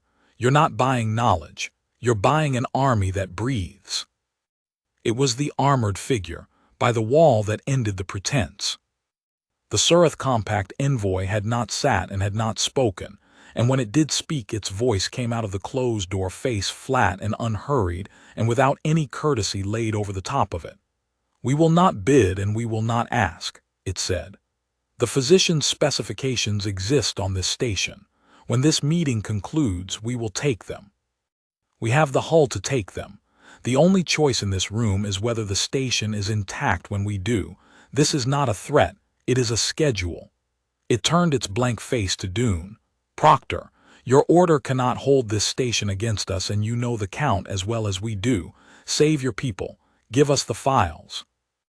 The room went cold and quiet, and every power at the table did the arithmetic, and the arithmetic came out the way the Surith had already known it would. They could not stop the hull. And into that cold quiet, Maru stood up from the foot of the table, small among the powers, 4 hands empty at her sides. You can have the files, Uso said. Dune's head came around. The human envoy started to protest. Raised one hand, and remarkably, the room let her hold it. You can have the files, she said again, because in about a minute they're not going to be worth taking a station for. I'm going to tell you all something, and then I'm going to do something, and after I've done it, there won't be anything here worth a single ship of the ring outside. She looked around the table, the Order's council, the scholar, the envoy, the closed door of the Surith, and she was not afraid. And that, Nell thought, watching her, was the whole thing, that the thin-collared doctor who breathed her one narrow ribbon of air was the least afraid person in a room full of warlords. You've all made the same mistake. The proctor made it first in his office 2 weeks ago, and I've watched every one of you make it since. You think you've found a key, a thing. A method that, once you hold it, hands you the locked worlds. Take the files, make your specimens, and own the galaxy's every closed door. It is precisely that, the scholar said. It's precisely not, Uso said, and the proof is lying in that chair and her bandages, and every one of you watched her earn it on the open channel, and none of you were paying attention to the right part. She gestured at Nell. You all watched her breathe Va. You should have watched what it cost her. The thing I built doesn't make a soldier who breathes. It makes a body that can go where none can go, once, all the way, at a price the body mostly doesn't get back. She used most of hers up in a single day on 41 strangers, and she'll never do it again the way she did it on Va, because there isn't enough of it left in her. That's not a flaw I can engineer out, Professor. That's what the thing is. It burns the one who carries it. It spends itself. You cannot build 1,000 of these and march them onto 1,000 worlds, because each one of them gets, at most, a single great crossing, and then they're a person who breathes ordinary air and remembers a death world. That's the arithmetic none of you ran. You've been fighting over an army, and there is no army. There's only ever one crossing, and then a choice about how to spend it. The Surith's blank face did not change, but the hull outside the window did not come closer either. And here is the something I'm going to do, Uso said, and she took a small data key from inside her robe and set it on the table where all of them could see it, and rested one finger on it. The specifications are on this, the whole of my life's work. And I am not going to give it to the Order or sell it to the Professor or let the Compact take it, because a method held by one hand is a weapon, and I've watched what one hand does with it. It sits in a doorway and weighs 41 lives against a catalog. So I'm going to give it to all of you. At once. Right now. It goes out on the open band, the same band that carried VA to the whole sector, to every station and every flag and every ship in range, unsealed, complete, free. In 1 minute the method belongs to everyone, which means it belongs to no one, which means there is nothing on this station worth a war, because you cannot corner a thing the whole galaxy already has. That is insane, the scholar breathed. You'll hand it to murderers, to the compact. I'll hand it to everyone, Uso said. And everyone includes the murderers, yes. And it also includes every doctor on every charity ward over every poisoned moon, and every deep station full of people who have spent their lives breathing things that shouldn't be breathed, and every young idiot with a ship who will break off a paying run because a stranger's dying on a death world and someone has to go. Her eyes went to the empty middle distance, and for a moment she wasn't in the room. She was somewhere over VA, watching a line climb. The compact can make one that breathes and sends it to take a world. Fine. It'll take one world once and burn out doing it. And on every other death world in reach there'll be someone who took the same method and chose the other door, because the whole galaxy just watched what the other door looks like. You can't stop that now. It's already loose, not the method, the picture. The picture of what one of these is for. She put it on the open channel with her own body in front of everyone, and you can't seal a picture. So I'm not going to try to keep the method from the bad hands. I'm going to make sure the good hands have it too, all of them, all at once, so the bad hands are outnumbered from the first day. That's the only safety there ever was for a thing like this. Not a vault, a crowd. She looked at Dune. Proctor, you spent your life being the cold count in the room. Run this one. A method in one vault, fought over forever, used in secret, no one watching, against a method in every hand at once, in the daylight, with the whole galaxy having already seen the first one used to carry people home.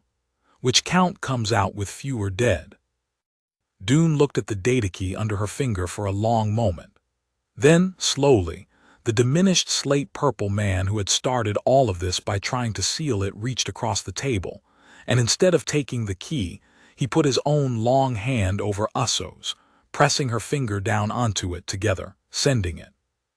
The second count, Proctor Severin Dune said. The second count comes out with fewer dead. Send it, Doctor. I'll enter it under both our names. Let the record say the order gave it away. His closed eyes opened. Let the record say, we finally understood, we never owned it. The method went out on the open band at the top of the next watch, and the galaxy caught it, and the ring of ships around Having Station came apart like a knot with the tension cut.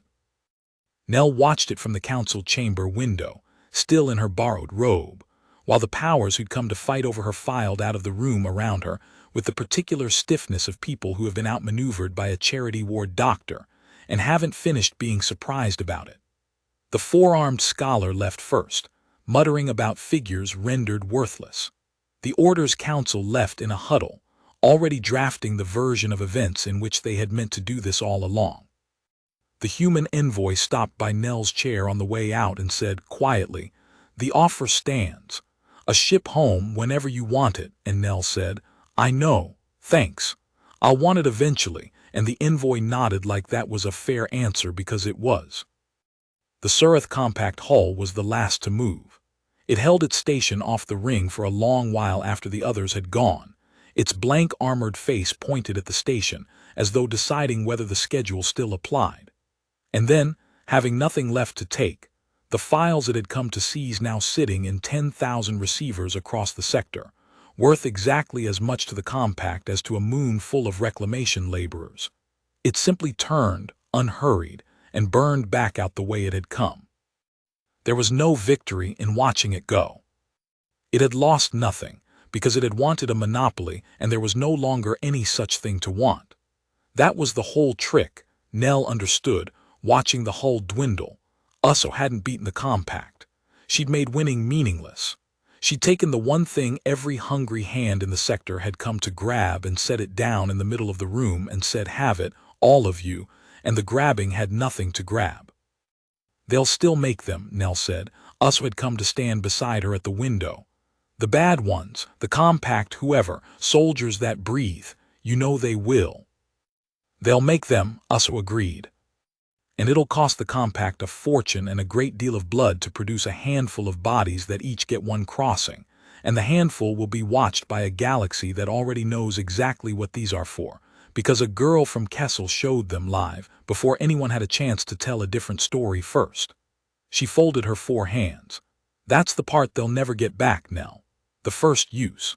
The first time the whole sector saw one of these, it wasn't taking a world. It was on a rope in a storm, carrying a sail grandmother 12 meters at a time. You set the meaning of the thing before anyone with a fleet could. Everything the bad hands do with it now, they do against that picture. They'll always be the exception to what everyone saw first. You don't know how rare that is, to be the thing people picture first. Usually it's the fleet. This time it was you." Ilves brought the first reports 3 days later, and he brought them the way a man brings news he doesn't entirely believe.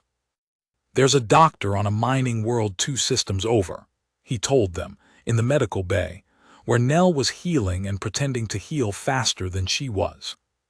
She took the method off the open band, and she'd already had a patient, a laborer, dying of a lung the same way you nearly did, and she grew the lattice and she saved her, and the laborer walked out into a tailings pond breach that had 3 others trapped in caustic slurry and brought them out, and the doctor sent us the log because she said we should know it worked. He turned his slate. "And there's a sail surgeon on a border station who's grown too, and there's a report unconfirmed of a human deep station standing up a whole volunteer unit. People who take the crossing on purpose, to go where rescue can't. They're calling themselves," he hesitated, "the ones who go inside. That's the closest the translation gets. The ones who go inside." Nell listened to all of it from the recovery cradle with her scoured face still bandaged and her expression giving away nothing. And when Ilves finished, she was quiet for a moment. "Tell the doctor 2 systems over she did it right," Nell said finally. "Tell the surgeon to watch the line. Watch the line the whole time, that's the whole job, tell them all that." She looked at the ceiling. "And tell the ones who go inside that it's a long walk and it's the only walk, and to rope up, and to never let the room go quiet on the way back. They'll know what that means when they need to." Uso, across the bay, said nothing, but she wrote it down, all of it, in the flat, careful hand of a doctor keeping a record. The first notes of what would become, in time, a manual that had nothing in it about how to build the lattice, because the whole galaxy already had that, and everything in it about how to spend it and how to come back, which the galaxy did not yet know, and which a girl from Kessel had learned on a world with no name a lung could pronounce. Proctor Severin Dune came to say goodbye before the Order's Council recalled him, and he did it quietly, without the clerk and the lens. He found Nell in the medical bay and stood at the foot of the cradle with his long hands folded, a diminished man who had, at the very end, spent the last of his authority on the right side of a thing, and he seemed to be searching for the words a man uses when he has been comprehensively wrong and cannot pretend otherwise. "I weighed you against a catalog," Dune said. "In my office, on the record, 41 against a number I'd made up.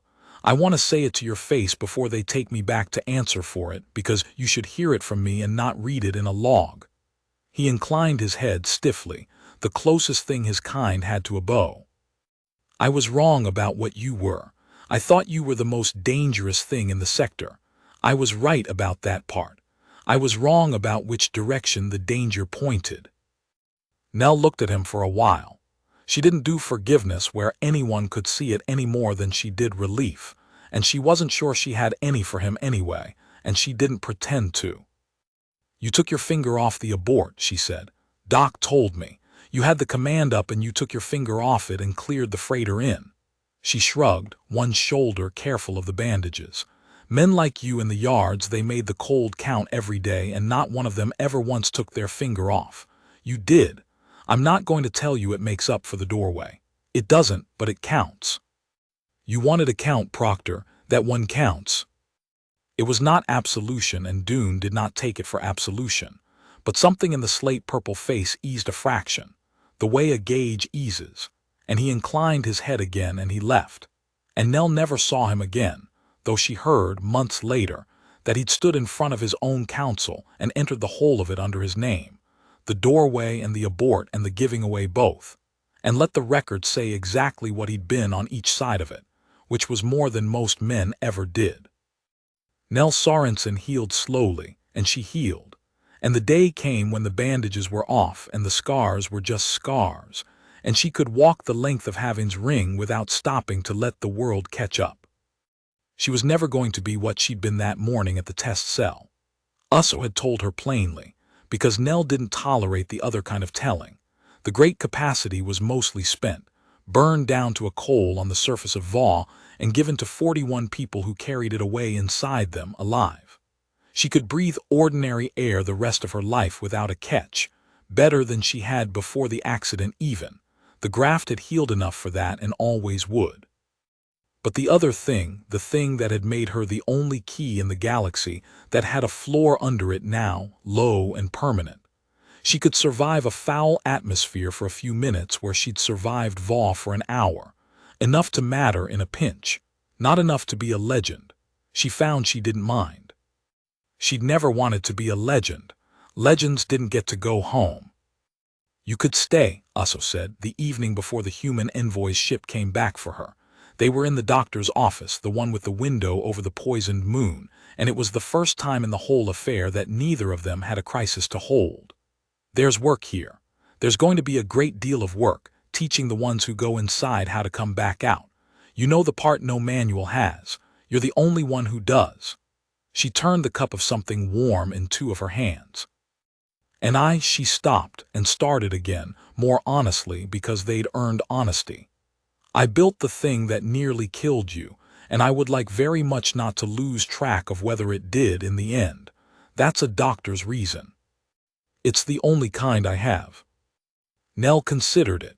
She looked out at the moon, brown and turning, the moon her sister still lived under, in a company town, on a death scale that had been quietly canceled the day Nell didn't die.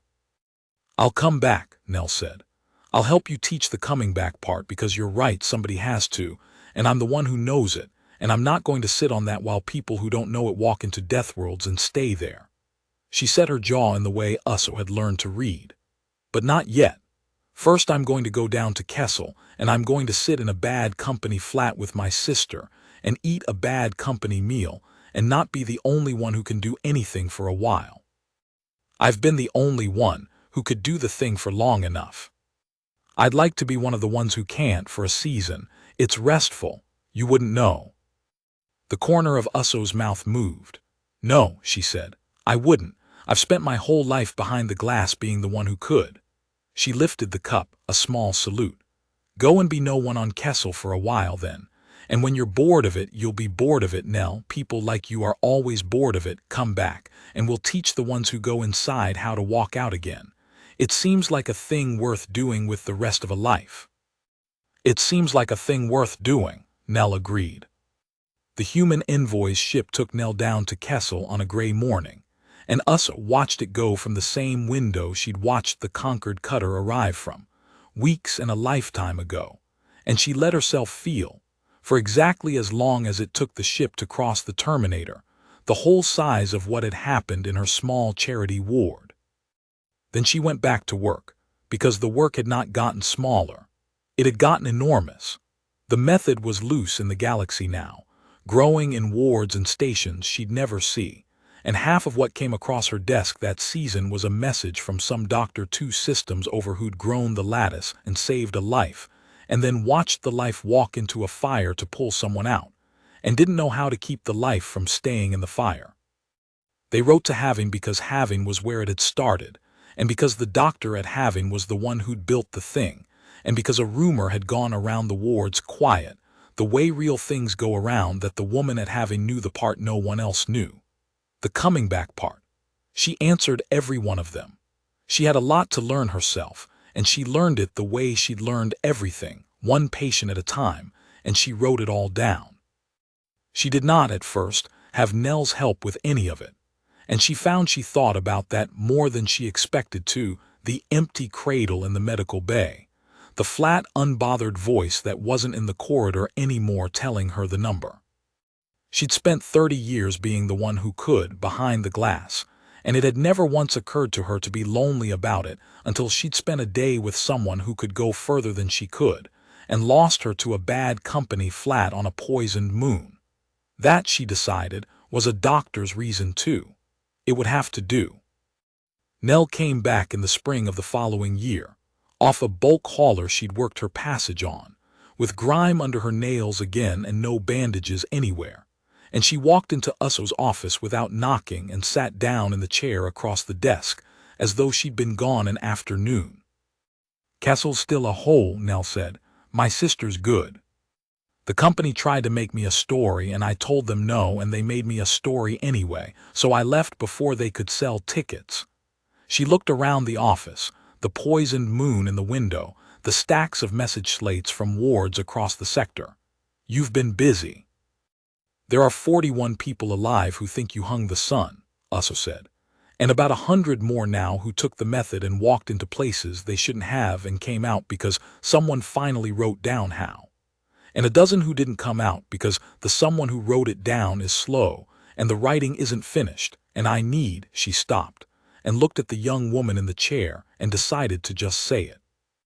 "I need the one person who knows the coming back part in her body, and not just in her notes. I've been keeping the cradle open. It's a doctor's reason. It's the only kind I have." Nell picked up one of the message slates and read it.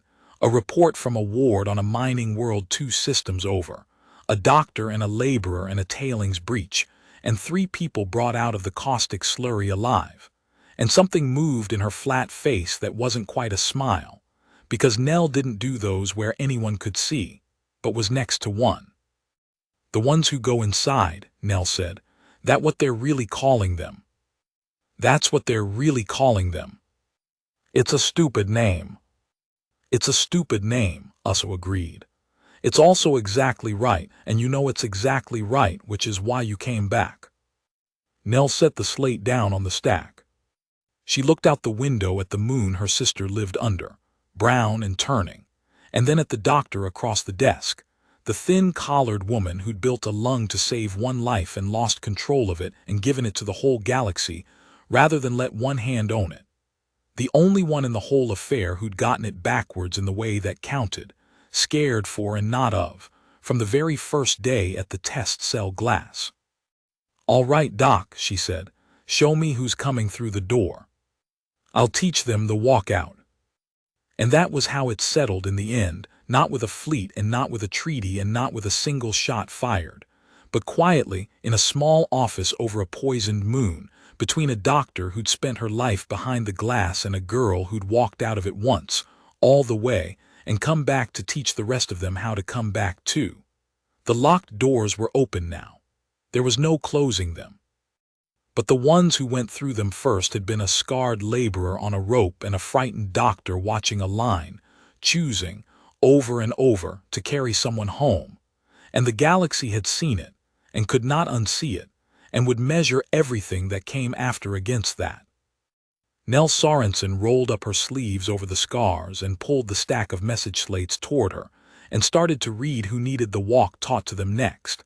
And outside the glass, the poisoned moon turned, patient and enormous and no longer quite so far out of anyone's reach. And for the first time in 400 years, that was not the most frightening thing about it.